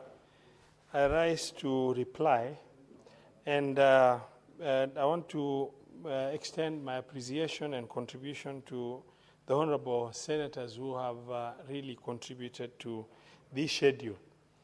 And I share the concerns that has been shared, particularly on the discipline of National Treasury adhering to the disbursement schedule as approved by the Senate, which has not happened. But considering we are approaching the end of the financial year now, the proposal in the disbursement schedule for county additional allocation disbursement schedule is that once passed, they will be able to disburse the funds in 2 tranches, 50% before the end of May and 50% within June. Honorable Speaker, as I reply, I have also had concerns about mineral royalties shared by some colleagues. It is very important for our honorable senators to understand, for mineral royalties to be shared, the government must have collected mineral royalties through the formal channels, so that then you pay mineral royalties from the mining of minerals. Now, once you mine and it goes through the government channels, the government will collect some royalty. Eventually, then, in accordance with the law as passed, the percentage that is supposed to be shared with the county government is going to be now given to the county government. Now, even if you have unlimited mining taking place, but that is happening without documentation, without that mining going through the government system, then you cannot expect to get a share of mineral royalty. For example, Migori has gold. If the mining in Migori is happening in the black market, and the selling is happening in the black market, but it's not going through the formal channels of government in terms of payment of mineral royalties for mineral extraction in quantities that are documented and in values that are collected, then a percentage of that share cannot be shared back to the county government, because the government would have collected nothing. So it does not matter whether it is in your record and you know there's too much gold or this mineral, that mineral in your county. If the government system has no visibility of that in terms of collection, recording, payment of royalty in the stipulated rates, then the government will not have any record to be able to say, we've collected from Mandera. Mandera is mining gypsum in this quantity. If that quantity is not documented to do the formal system and royalties paid for, then the government will not be able to give you, yes, you can give you a point of order if you are given. No. So mineral royalties are shared only on the basis of royalties collected by the government, not on the basis of minerals that you know the mining is taking place in your county. And that is the important information that needed to be shared. And honorable senators. Senator Osotsi, what's your point of order? Take your seat, Senator Roba. Mr. Speaker, 105, Standing Order 105. The chair has indicated that those counties that don't get money is because the minerals that is mined in those counties is mined in informal arrangements, sort of. I just wanted to say that in my county, the cabinet secretary for mining has visited some of the mining sites. He has also visited Migori County, I've seen, inspecting those mines. Does it mean that the cabinet secretary, who is a government official, who is supposed to know the right channels in which minerals must be mined, is condoning that practice of mining through informal arrangement? Mr. Speaker. The chairperson, I'm sure, did not specifically make reference to those particular ones, unless I didn't listen to him. He made reference to general mining areas where royalties do not go through the proper channels that would entitle a payment of the royalties. But Chairman, kindly clarify that as you reply. Thank you very much, Honorable Speaker. I would like to just inform my colleague that the money being shared in the name of royalty will only happen through royalties collected by government in the stipulated rates. If the government has no collection of raw minerals being, the mining that's taking place in, say, Mandera County, for example, and it has not gone through the formal challenge, even if we know there are minerals mining that is taking place, then expecting a share, unless there's evidence of collection of royalty, expecting a share is not entirely reasonable, because what is being shared is money collected by the government. Then a portion of it under the law, as shared by Senator Eddy, in specific terms, the different sections of the law, and the percentages stipulated, is what is being shared. That's all I've said. And I cannot respond on behalf of the Cabinet Secretary or anybody else, but I'm only with authority stating that royalties being shared are royalties collected by the government. That is just a very basic principle. Honorable, Mr. Speaker, sir, the disbursement schedule we are seeking to pass today is an amount of 50 billion shilling that is going to our counties in the form of county additional allocation. And these are amounts in just a few key categories. The first schedule of the disbursement schedule is carrying allocation financed by national government as a share of 8.42 billion, comprising of conditional allocation for construction of county governments, the few counties that were promised, to the amount of 523 billion. 2.9 billion conditional allocation for county aggregation industrial parks. 3.234 for community health promoters. 1.759 billion conditional allocation for basic salary arrears for county government health workers. The second schedule carries disbursement of 116.1 million as court fines. And also the issue of court fines, Honorable Speaker, I would like to clarify that unless your county legislation imposes a fine on for which on your behalf the courts will collect, then you are entitled to a share. Then you cannot expect if it's general collection. And it does not mean necessarily you have lower crime rate or higher crime rate. It just means that the legislation in that county may not have carried the penalties required for the courts to be able to collect that on your behalf. The third schedule is carrying 37.9 billion as conditional allocation from loans and grants from development partners. Honorable Speaker, as I reply, and I am extremely happy to find the contributions and support from the senators, as I reply, I would like to say the onus is upon the Senate to do its responsibility. That gives us the moral mandate to be able to criticize our county governments for not doing this or not doing that after we've executed our mandates as the Senate. And we, you know, the controversy that surrounded the county additional allocation between the Senate and the National Assembly was resolved at a much later date in the year.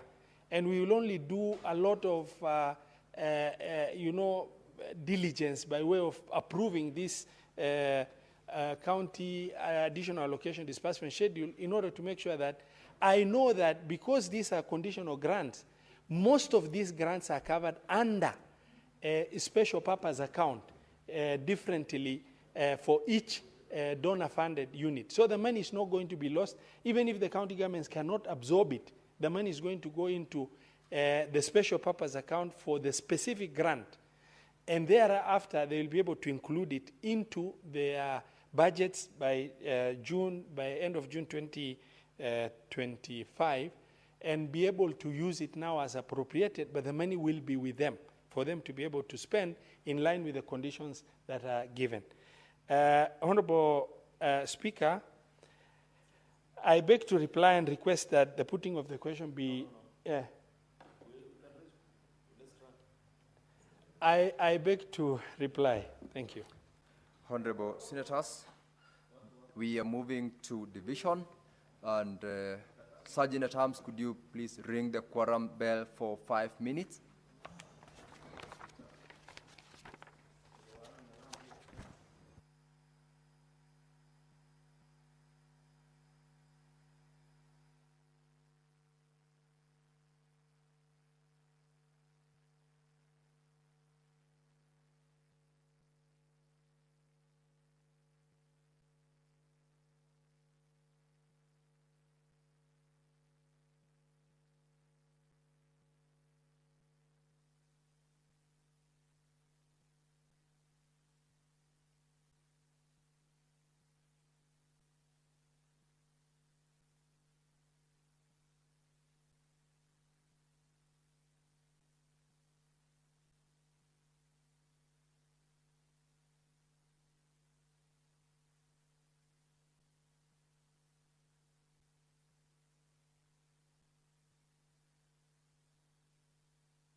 honorable senators, having not been able to attain the quorum to undertake the division, order, honorable members, order, honorable senators, take your seats.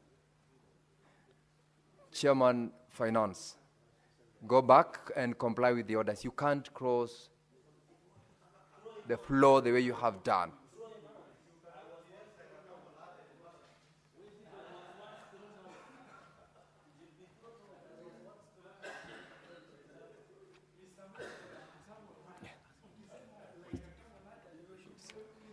Senator Roba,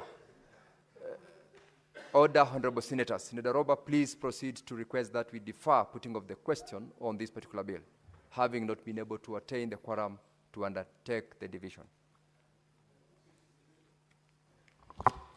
Mr. Speaker, sir, thank you very much. I beg to reply and request that the putting of the question be deferred to a later date, pursuant to Standing Order number 66.3. Thank you. Honorable senators, the putting of the question on this bill is hereby deferred, pursuant to Standing Order 66 of the House. Clerk, call the next order. Order number 10, motion, report of the Standing Committee on Finance and Budget on the fourth basis for allocating the share of national revenue among counties. Chairperson, Standing Committee on Finance and Budget, Senator Ali Roba, proceed to move the motion.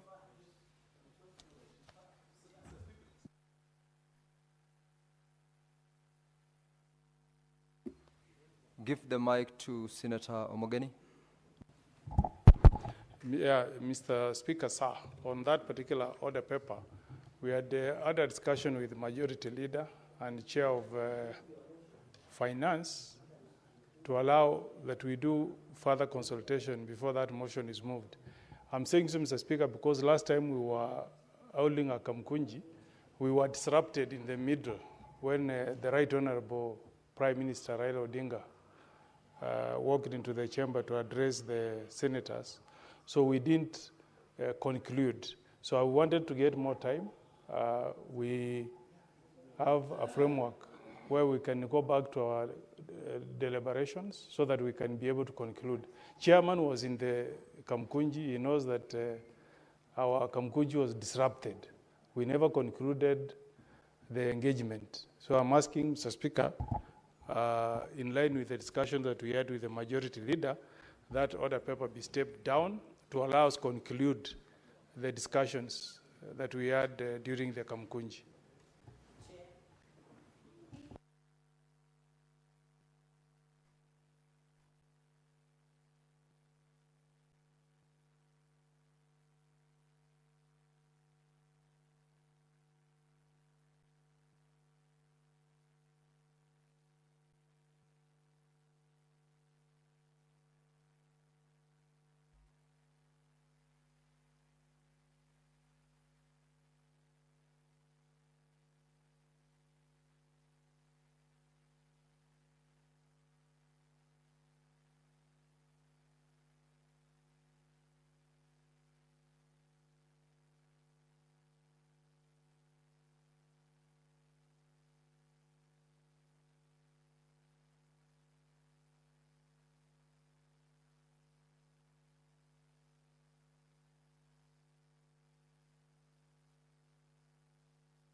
Senator Okongo Mogeni, I've listened to the intervention that you made. I would like to allow the chairperson of Standing Committee on Finance and Budget to give a comment. Then I give a ruling considering the fact that we have had a Kamkunji on this particular matter. Proceed.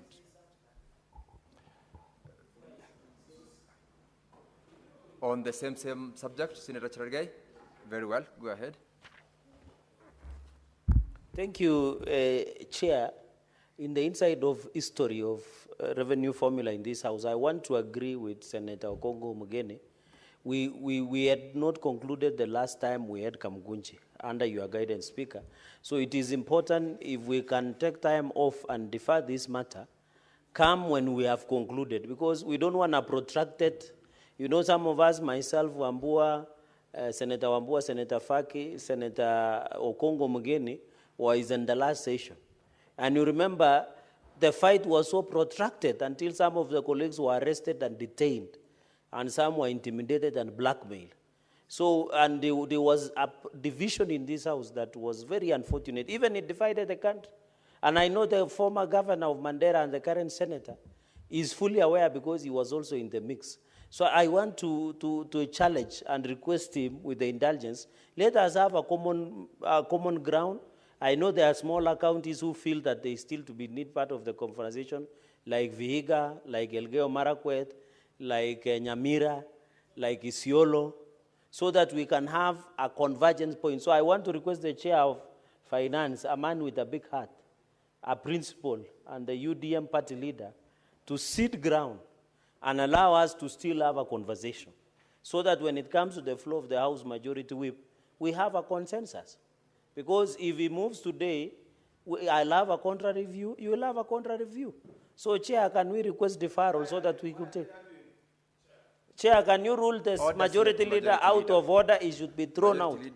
Is he working like he's in Chepin, Brook? Is he in Cap Chepet or somewhere in Belgut on Gabianga, Mr. Speaker? He's working like in Cap Chepet. So, Mr. Speaker, what I'm requesting is, let us defer. Finish concluding on the Kamkuchi we heard about revenue formula. Come back to the House. Let us have a convergent point, Mr. Speaker, so that we can agree and carry along. And I remember the last time there was Team Kenya and Team what? We don't want to start those teams at the floor of the House. So, until we conclude, Mr. Speaker. Yes. Senator Congo Mogen, please take your seat.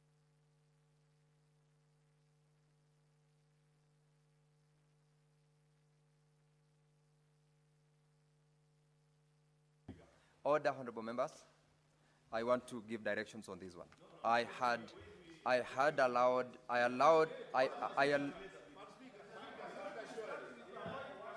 Order, members, order. Order then, order. The chair will give directions. Order, members. Were you done, Senator Cherargei? Senator Boni. Thank you, Mr. Speaker. Mr. Speaker, I would like to make a disclosure. And the disclosure is that I come from Kakamega. And just the other day, when I was seeing with my eyes like this, there was no place called Vihiga in Kakamega. Vihiga was just one of the divisions in Kakamega. So recently, it then became a district, then became a county. We were all happy. But today, we now realize the folly of separating Vihiga from Kakamega, because it has been left with no opportunity to access development funds, which is exactly what is being pushed by Senator Mugeni and the 10 other senators. So I want, if you allow me, to suggest that we stand down this debate, consult further, so that, Mr. Speaker, I can say something that has run through my mind for a while. I.e., the formula must confine to the Constitution. The Constitution speaks to equity, not equality. The only way you can bring up the 11 other counties that are affected adversely is by, in the formula, increasing the equal share. If you increase it too much, then you'll have negated the Constitution, which speaks to equity and not equality amongst counties. So I wanted to propose that for us to unlock this discomfort, if by happenstance we allow this formula or some other improved formula to go through, but we should, during the time of legislation for Kara, which is now when we are dividing money between counties, we remember that we have got 11 counties that require to be supported through legislation of Kara.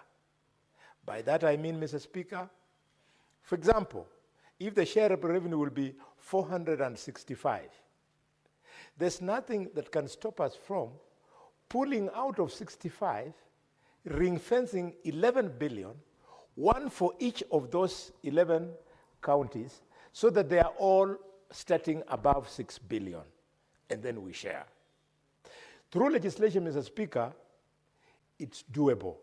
But if we go through the formula, we will be challenged in court because we shall have attacked the principle of equity, which is not equality. Thank you, Mr. Speaker. Senator Ombua. Senator Ombua, you must be comfortable when the chair says he will give you an opportunity to speak. You now can speak. I am comfortable, Mr. Speaker.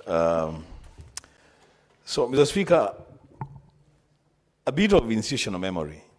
And maybe for purposes of Wambua, take your seat. Just for purposes of members who are ventilating on this issue. Let's not debate the motion. Let's just comment as to whether we give more time to defer or not. Well guided, Mr. Speaker. Mr. Speaker, so I will leave the institutional memory thing out and then just go straight to this matter.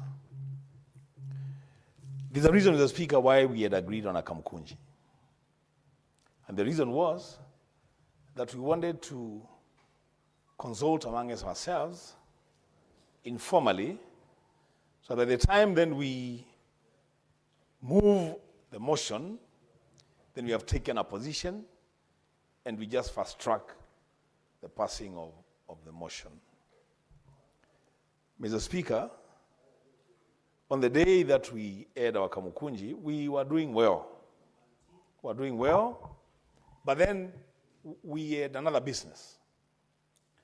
We got a visitor, and it took the entire morning.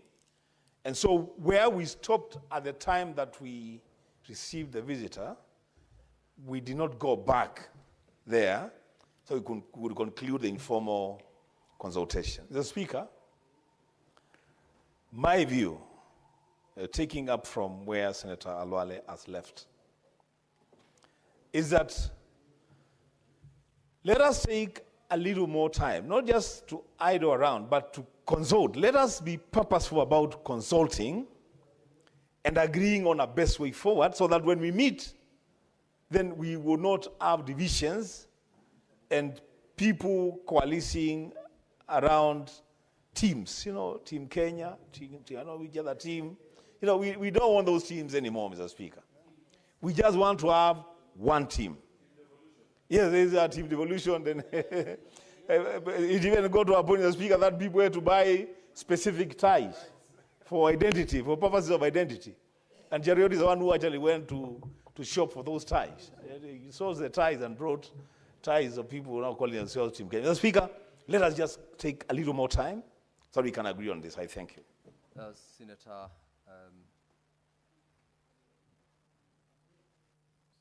not also, Senator Aaron Teriot. Mr. Speaker, the drafters of this constitution were very mean to the House called the Senate. Extremely mean. That when eventually we get to know the truth about what really happened, we'd wish to look at them in the face and ask them, why did you hate devolution this much? That you gave the country a very good proposal in the form of devolution, but gave it an extremely weak Senate to protect its interest. However, having said that, Mr. Speaker, I am proud that at least on this account, they made the Senate so powerful. Are you aware, members, that this is the only dictate of the Constitution where once the Senate has made a decision, National Assembly must raise 2/3 to overturn the decision of the Senate.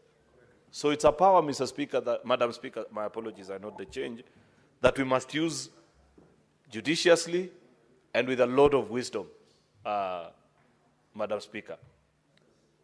I know Senator Roba has prepared himself well, is ready to convince us, and that is a good thing because a good chair must always be prepared at all times. However, Madam Speaker, we must also appreciate that this matter is extremely emotional because it goes to the very foundation of why you are elected as a senator. We pride ourselves in public gatherings every now and then in our counties that I have brought you this amount. That long lecture that you give to Governor Fernandez, Senator Boni, is a product of this formula. It is out of your intellectual input during this season that you shall be able to ensure you succeed in giving sufficient funds to Kakamega County. Madam Speaker, the first church service that I attended this year, it was conducted by a very special Kenyan. That special Kenyan, Madam Speaker, is Father Alois Cheriot Bet, who was shot last week by bandits in Elgeyo Marakwet. And I remember my speech to the people of Elgeyo Marakwet. I promised them that when we finally consider the formula this year, we shall be mindful of all counties, the 47 of them, and consider also counties that are not economically viable, given the formula, the way we arranged it last time. And I made a commitment, Madam Speaker, and I will, for your benefit, let it be known that those are my in-laws. My wife comes from Elgeyo Marakwet. Therefore, I don't want to run a very deeper risk of having misled my in-laws. Senator Mogeni, Senator for Vihiga County, these are our colleagues.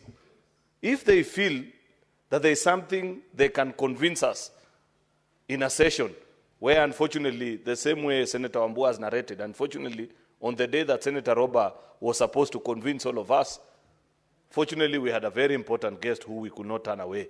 And I take blame as a leadership for slotting two very important events on the same day. It is not too much to ask, Madam Speaker, to request that we schedule another Kamkunji next week, either on Tuesday, on Wednesday, on Thursday, so that Senator Roba and his team get sufficient time to, one, listen to our colleagues that are raising very serious concerns about the proposal that they are making, answer them, then the House can make a decision. At least, at the very least, Madam Speaker, at the very least, we may not eventually even agree with our colleagues, but at the very least, Senator Boni, we should listen to them.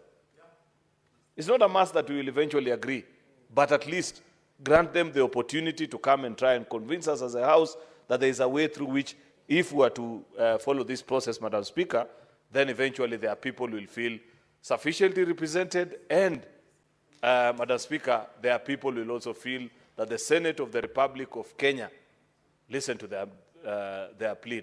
Lastly, Madam Speaker, you know, when we lift this constitution, when we are being sworn in here, when we come in each term as senators, we swear to defend and protect this constitution. This constitution includes all the 47 counties. That's why even last time, Madam Speaker, many of us took a very firm position and said, your county gaining or losing is not the sole basis why you exist as a Senate. You serve a greater call of protecting devolution, which include ensuring that all our 47 county governments are viable, Madam Speaker. Therefore, I want to plead with Senator Roba. I know he's ready, willing to move, that, Madam Speaker, please permit that there be another session of consultation, because we did not conclude that which we wanted to do on that particular day. I thank you, Madam Speaker. Thank you, Senator Arun. Senator Osotsi, you could endeavor to take 2 minutes so that we have a few more contributions from the senators. Madam Speaker, I want to support the colleagues who are of the view that we take our time for more consultation on this matter, because I belong to one of the so-called small counties that do not get enough shareable revenue. And we thought that we have a lot of issues that we want to address with the committee and with the general members, because it is becoming unattainable to manage the small counties, Madam Speaker. Madam Speaker, even as we say that, the Constitution is very clear, Article 203(1), on the factors that must be considered when designing the formula. And it says there must be no economic disparities within and among counties. I think that's a very important factor Also, it talks about the need for affirmative action in respect of disadvantaged areas and groups. I think on the basis of that, we need to listen to the 11 or so counties which have this challenge. Secondly, Madam Speaker, the formula, there are two formulas that we are discussing. There is a formula by CRA, which, bad as it is giving an advantage to the smaller counties than the committee formula. So we would like to look at these things very critically. For example, the CRA formula is giving my county 609 million, but the committee formula is giving my county 263 million. So there is a loss of about 340 million. Madam Speaker, on this basis, we need more consultation. Yeah, Senator Osotsi, are you debating the motion now? No, Because is it there a were motion? We are just preliminaries. agreeing on Yes, the that's why need to don't- have more consultation. Then don't engage on the merits and the demerits. Just I am simply giving the reasons why we need to consult. We need to consult more, Madam Speaker. Okay, thank Thank you. you. Senator Madego Jackson. Thank you very much, Honorable Speaker. I wish to add my voice on this matter, Madam Speaker. Madam Speaker, I think I want to agree with my colleagues that we really need time to ventilate on this matter. And my request, Madam Speaker, to the leadership of the House is that since our Kamkunji did not discuss the matters to conclusion, and this being a very important and urgent matter as we go towards the end of the financial year, and the new financial year will be beginning, and the decision of this House will affect the performance of counties in the next financial year, Madam Speaker, I would request the leadership to consider if it could be possible for us to have the Kamukunji on Thursday, so that, Madam Speaker, we can conclude on this matter, and in the following week before we break for recess, we should be able to debate and adopt the allocation of revenues to counties, Madam Speaker. This is critical, Madam Speaker, and I want to agree with Senator Aaron Cheruiyot, the majority leader, that for the 11 counties, Madam Speaker, unless the allocation reaches a minimum of 6 billion, we might not see any meaningful development in those counties. There can be arguments that those counties are small, I don't know what. But for example, take an example of Elgeyo Marakwet County, or a county like Lamu, Madam Speaker. The people of Lamu, for them to cross the ocean, to be on the island, they have unique challenges, and that is why they qualify to be a county. If you look at Elgeyo Marakwet County, a county that is 98% hills and valleys, to construct 1 kilometer of road in Elgeyo Marakwet County would cost close to 5 million. To construct 1 kilometer of road in Wasingishu will cost a maximum of 1.5 million. So, Madam Speaker, it is critical that this Kamukunji could happen the soonest, so that we are able to discuss and dispense of this matter. This being an upper house which easily agrees, because we are a house of reasonable men and women, I think with a Kamukunji we should be able to resolve these matters, Madam Speaker. Well, thank you, Senator Madego. Senator Ungatana Danson. Madam Speaker, in our custom in Tana River, we say, actually, like Majority Leader here is saying, in our Pokomo custom, we say that if you sharpen a panga, you are likely to bring down the tree in a shorter time. If you sharpen your knife properly, take time to sharpen it, you will skin a crocodile in the shortest time possible. So, Madam Speaker, if we take time to negotiate outside this formality, if we take time to hear what in our custom we say, listening to the stomachs of each other, loosely translated, it means you're feeling what that person is saying on the other side. Negotiation, Mr. Speaker, Madam Speaker, will help us to sharpen our thinking, and when we come here, We will skin the crocodile without a problem. We will fell the tree without a problem. We will agree, Madam Speaker, but if we try to rush, then there will be a lot of acrimony, which we don't want. Madam Speaker, I beg to support that we take more time. Thank you. Thank you, Senator Mudigi. And then we'll have Senator Roba respond, and we close the matter. Okay, asante Mr. Speaker. Hata mimi naunga mkono, siwe mambo ya kupigania kelele ama kukosana, ni kitu ya kukuja pamoja tutafute dialogue, kwa sababu Mr. Speaker, tunajua kaunti nyingi kama hizo zinatajwa katika hapa.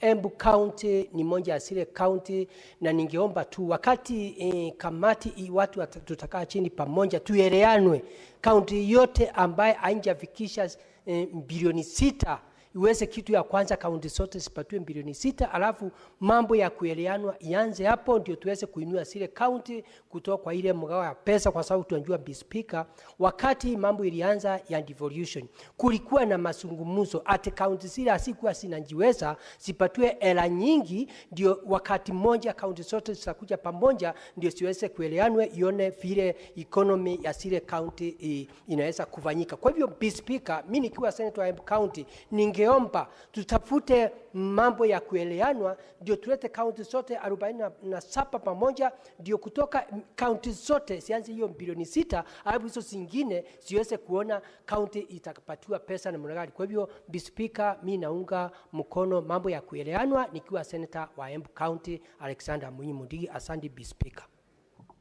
Thank you. Senator Adil Roba. Thank you very much, Madam Speaker. Having listened to the input of my colleagues, and the wisdom to consult more, I believe that there is no harm in us consulting. And my brother Senator Lekina is rudely interrupting. I have listened to my colleagues. There is no harm in consulting. The only issue I want to share, Madam Speaker, which is very critical, is that first, I propose we have another consultative meeting here in the chamber on Tuesday in the morning at 8 o'clock. Breakfast meeting on Tuesday next week, and we will go through the whole process again, number one. Number two, I want to request the honorable senators, all the documents we presented are in our gadgets here. I want to request, please, between now and that Tuesday, thoroughly familiarize yourself, or request for a printout of the presentation we did, so that by the time we are coming to engage, you have also thoroughly familiarized yourself with this engagement. The last issue that I want to request, is that, please, if we are rescheduling our moving of the motion today for purpose of creating consultation time, then let's have commitment to make sure that honorable senators turn up on time on Tuesday, and they stay through until we make sense of what we are discussing.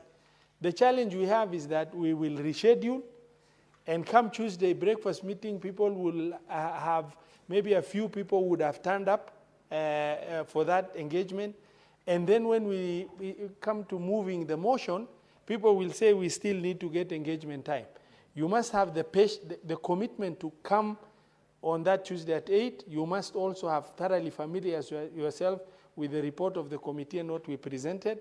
And you must also sit in to the logical conclusion, because this is a very critical function of the Senate, for us to get a formula for the fourth basis of revenue sharing formula that is least controversial and generally acceptable to everybody. I'm sure we cannot get a formula that is perfect for Mandera, or perfect for Narok, or perfect for Kitui, but we can carry in a less harmful, approach in terms of what we are proposing.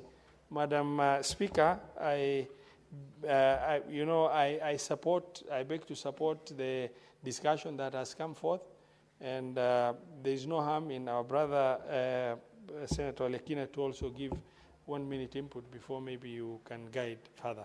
Thank you, Madam Speaker. Senator Ali Robert, since you have donated 1 minute, I'll give Senator Olekina 1 minute so that I give direction and we proceed. Madam Speaker, I just thought that it is imperative that I remind the House that during the last revenue formula debate, we benefited a lot by engaging the budget office, the budget office here, as well as the Commission of Revenue Allocation. The reason why I'm saying that all of us need to be at par and also understand the scientific behind this revenue formula is so that when we are sitting here, we don't go through the 11 motions like we did in the last time. So I'd like to seek your indulgence, Madam Speaker, in as far as the Committee on Budget and Finance, inviting all the senators. In my view, it is important, and let me just listen to my 2 cents. It is important for the senators to understand this scientific, because some of us are talking about population, others are talking about poverty. There is a basic, not all of us understand this. I truly understand because I went through it. Senator Wambua went through it in the last parliament, So having all of us sit here and debate, others might even trivialize the matter or might just make it as simple as my county needs X amount of money. In the last debate, there was one county. It doesn't matter whether you deny any other county money, was still gaining. This is the county of Cherargei. That county was still gaining. We were shocked. Why is it that even if you come with whatever formula, that county continued to gain? So I think it will be important.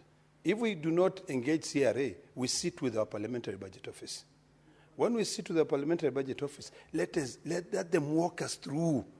That's what we did. We had a team of 11 members who finally, and I was one of the 11 members, who finally cracked, I think he was also there, who finally cracked that issue of that formula. So, Madam Speaker, let us not take this thing to be light, because we may not be able to pass that formula. We need 24 senators. If Narok County is going to lose or it's not going to make money, I will not support it. But I want to make sure that if I'm not going to support it, at least I've been convinced in terms of the scientific method which is being used. Now it's about equity. I know there's no way all of us are going to be equal. Small counties like the county of Vihiga, Samburu, county of Elgeyo Marakwet, Embu, I think Tharaka-Nithi, those were counties that were losing money in the last formula. Our own counties, when if we were to go with the formula which was being proposed by CRA, Mandera was losing a lot of money. Garissa was losing, Turkana was losing, Kitui was going to lose. So even Nairobi was losing. So we need to sit down. Not all these fingers are not equal. There are people who understand finance and there are those who don't understand finance. So, Madam Speaker, this is quite wise that we consult, and then once we are in agreement, once we are fully in agreement, and our county are gaining money, then by all means we shorten the debate, and this Senate will go down in history as the first Senate that has passed the formula of revenue sharing without a lot of bickering back and forth. So, Madam Speaker, I just wanted to give those 2 cents. Thank you, Senator Olekina. Honorable Senators, in view of the prevailing mood in the House and the fact that the mover of this motion, Senator Ali Roba, has considered that it would be advantageous to have consensus on this issue and to have negotiations and discussions, this motion is deferred to the next sitting of the House after the consensus is done, or after negotiations and discussions are done. It could either be, yes, to Tuesday afternoon. It could either be, you could have the agenda included in the Kamukunji, which is coming on Thursday, or any other arrangement that you would wish to have to arrive at a consensus. Senator Ali Roba has proposed Tuesday morning breakfast meeting. He will organize for the logistics and then serve the Senate in the appropriate communication channels where senators can get information on how that meeting will take place, that you discuss the formula and agree on what should be reported or moved in the House. And with that, that motion is deferred. I also will reorganize the order paper and request the clerk to call out order number 20. Order number 20, motion, consideration of the report of the Standing Committee on Health on a petition to the Senate by Ms. Mercy Chepchirchir regarding alleged medical negligence and staff incompetence which led to the death of Ms. Anita Chepkorir at the Moi Teaching and Referral Hospital. Senator Madago, Chair Health Committee, can present the report. Thank you, Honorable Speaker. I beg to move the motion on consideration of the report on the Standing Committee of Health on a petition to the Senate by Ms. Mercy Chepchirchir regarding alleged medical negligence and staff incompetence, which led to the death of Ms. Anita Chepkorir at the Moi Teaching and Referral Hospital. Madam Speaker, the petition concerning the alleged medical negligence and staff incompetence at Moi Teaching and Referral Hospital, MTRH, which tragically led to the death of Ms. Anita Chepkorir, was submitted by Ms. Mercy Cherono and reported to the Senate on the 10th of July 2024. This petition highlights critical issues in healthcare delivery and patient safety that demand urgent attention and action, Madam Speaker. The key issue raised in the petition included failure to locate and remove the foreign body despite repeated procedures, lack of proper consent for certain surgical procedures, poor communication and record keeping, delayed and inadequate follow-up care, and lack of transparency and fairness in the dispute resolution process. Madam Speaker, the Committee on Health undertook a thorough inquiry into the matters raised in the petition and held meetings with the petitioners and the key stakeholders, including Moi Teaching and Referral Hospital, the Kenya Medical Practitioners and Dentists Council.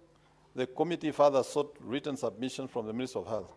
These submissions were analyzed during committee meetings, leading to preparation of this report, Madam Speaker. Madam Speaker, medical negligence is a human right issue that affects right to life and right to health care. Medical negligence complaints are usually received by Kenya Medical Practitioners and Dentists Council, and a complaint may also be filed with the police. Such grievances are emotional expressions of customers due to mismatches in the acceptance of the quality of services or products offered and are good momentum as input. Customers due to mismatches and acceptance of the quality of services or products offered and are good momentum as input because they create an opportunity for organizations to identify deficiencies that exist so as to develop immediate strategies to improve the quality of service. Madam Speaker, the petitioner informed the committee that she faced frustrations from the Moi Teaching and Referral Hospital when she sought information about the procedure and the missing teeth. She narrated how she was asked to tone down by medical staff or her daughter would not be attended as expected. Madam Speaker, the petitioner filed a complaint with KMPDC, Kenya Medical Practitioners and Dentists Council, and enumerated particulars in support of an allegation of medical negligence, patients' mismanagement, intimidation, and failure to follow up on second admission. However, during the process of launching the complaint with KMPDC, they felt subjected to humiliation, harassment, and intimidation by individuals, some of whom work for KMPDC. This report underscores the importance of accountability, transparency, and adherence to the professional standards in healthcare institutions. The committee observes that the untimely death of Ms. Anita Chepkorir was largely caused by medical negligence by medical personnel at the Moi Teaching and Referral Hospital, where she sought medical attention after ingesting a black seed. The failure of medical procedures to locate or remove the ingested foreign body later confirmed at post-mortem, reflects a critical diagnostic error and significant breach of duty of care. This is further compounded by systemic failures and adherence to clinical guidelines and standard operating procedures, a clear contravention of both College of Surgeons of East Africa, Central and Southern Africa, COSESCA, and the Kenya Medical Practitioners and Dentists Council guidelines. Madam Speaker, the committee further observes that the misplaced foot was a distraction by the medical practitioners from the failure to retrieve the actual foreign body. The failure by the operating medical personnel to revisit the CT scan results to confirm retrieval of the foreign object led to misdiagnosis, delayed outcomes, and contributed to the demise of Ms. Anita Chepkorir. Madam Speaker, the post-operative briefings were done by the medical practitioners who are not the lead surgeon nor anesthesiologist in violation of good medical practice, professional standards, and guidelines. The concerned medical practitioners and MTRH did not document information shared during the different briefings with the patient. In the patient's records for continuity of care, no other procedures to locate the ingested foreign body recorded to allow for post-operative reviews to identify areas of complication. Madam Speaker, it is in the finding of the committee that the petitioner was denied fair hearing and their voice suppressed during dispute resolution. The Moi Teaching and Referral Hospital and the Kenya Medical Dentist and Practitioner Council delayed in addressing the concerns raised in the matter as characterized by the extended and inordinate delay between the case, when the case was filed and when the decision was rendered. Madam Speaker, the performance of the Moi Teaching and Referral Hospital and the Kenya Medical Practitioners and Dentists Council during the dispute resolution was inefficient and unprofessional. KMPDC appears to have violated the principles of confidentiality by sharing essential information and data received during investigation with third parties. With the foregoing, the committee recommends, Madam Speaker, that the Moi Teaching and Referral Hospital and the medical practitioners involved in the medical procedures related to the late Ms. Anita Chepkorir should be held liable for the untimely death of Ms. Chepkorir.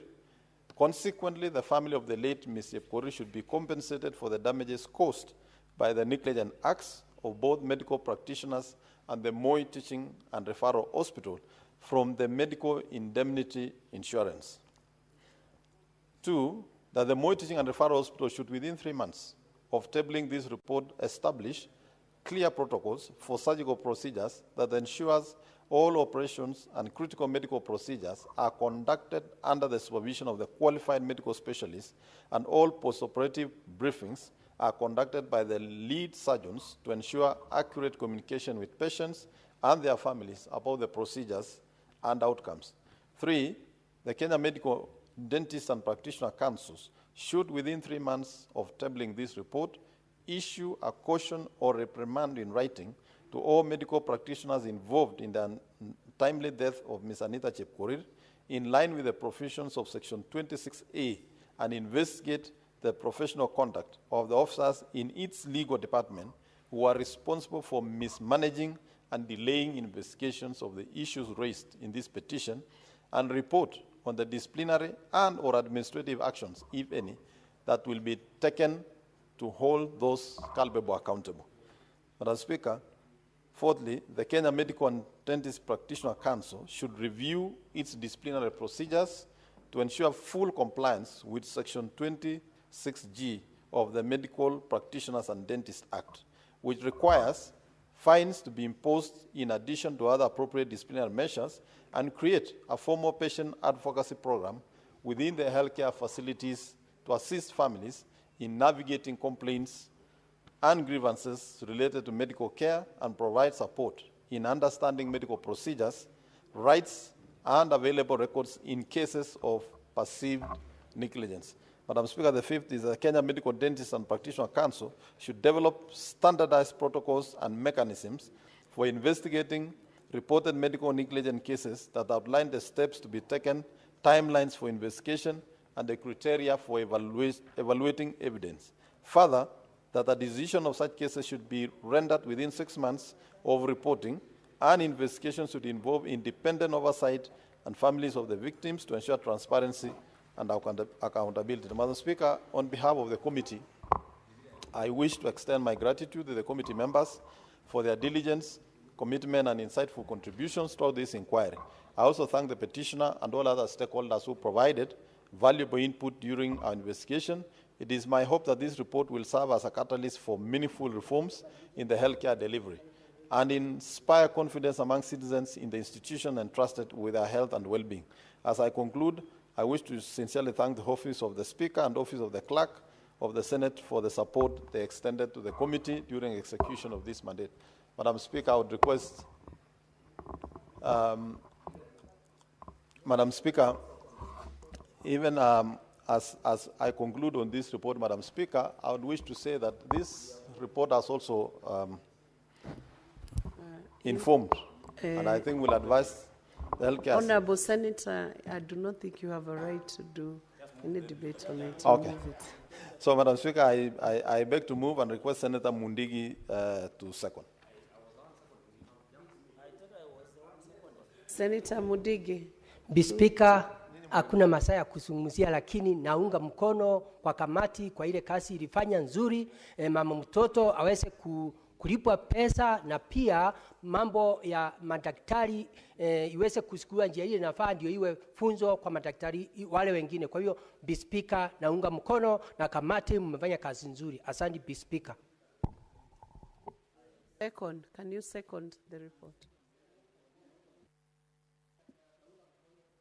Ile kamati wamefanya vizuri. Thank you. Kiswahili ni kuunga mkono. Asante.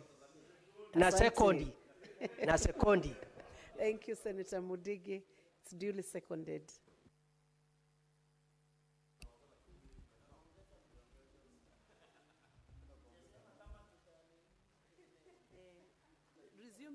Resume your seats, Honorable Senators. Honorable Senators, I propose the question that the Senate adopts the report of the Standing Committee on Health on a petition to the Senate by Ms. Mercy Jepchilchil regarding alleged medical negligence and staff incompetence which led to the death of Ms. Anita Jepkoril at the Moi Teaching and Referral Hospital, laid on the table of the Senate on Wednesday, 7th May 2025. Thank you. Honorable Senators, it is now 6:30 p.m., time to adjourn the Senate. The Senate therefore stands adjourned until tomorrow afternoon, Wednesday, 28th May 2025 at 2:30 p.m. pursuant to a resolution made earlier today suspending the morning session to pave way for the national prayer breakfast, which is taking place at Safari Park at 7 a.m. Thank you.